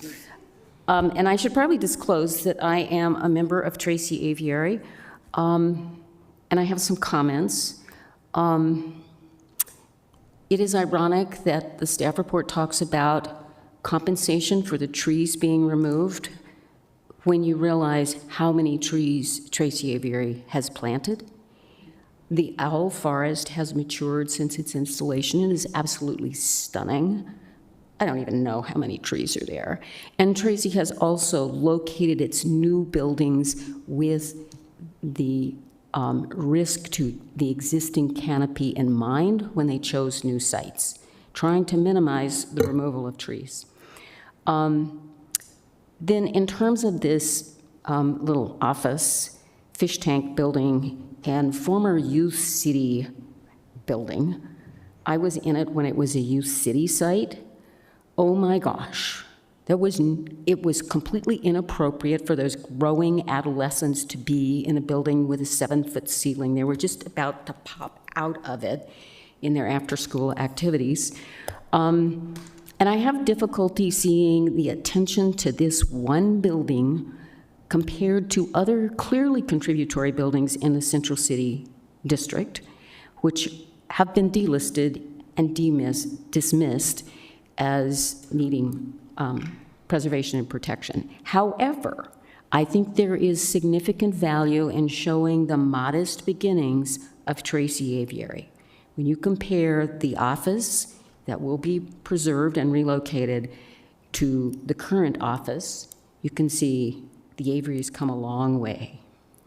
And finally, I want to talk about the meaning of relocation. Staff has said, this doesn't come up this much. We don't have a definition. Well, it's been in front of you for the relocation of a historic building twice in the last 5 months.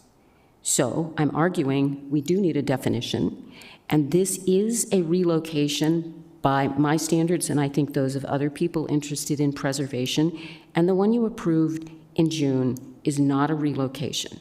This proposal protects the workmanship and the materials of the original building and locates it in the general vicinity of where it started out.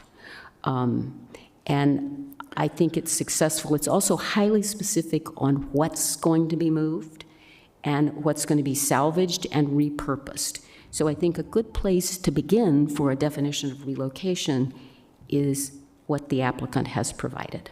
Thanks. Thank you. Are there any other public comments? Seeing none, I will give the applicant an opportunity, if they so choose, to respond to the public comments. All right, in that case, we will close the public portion of the hearing and move into executive session. I just had a question for staff. Would you agree with that, what Cindy was suggesting about the relocation, that we need to redefine that more? We don't have a definition of relocation. We do, however, have a definition of reconstruction, which I think maybe there are some opinions that not this project, but another project was more similar to.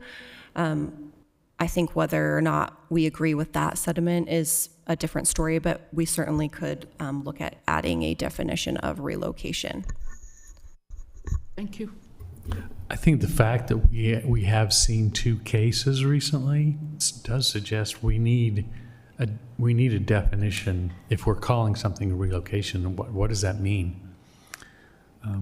All right, we'll note that. Something that's not, it's not something that isn't addressed in, in standards and in literature, preservation literature. So. Yeah, let's note that and have that conversation separately with staff more generally, unless there's a specific concern with respect to this application. Any other conversation? If not, do I have a motion? Actually, this one is, since it's 2 separate cases, there are 2 separate motions that need to be made. Would anyone like to?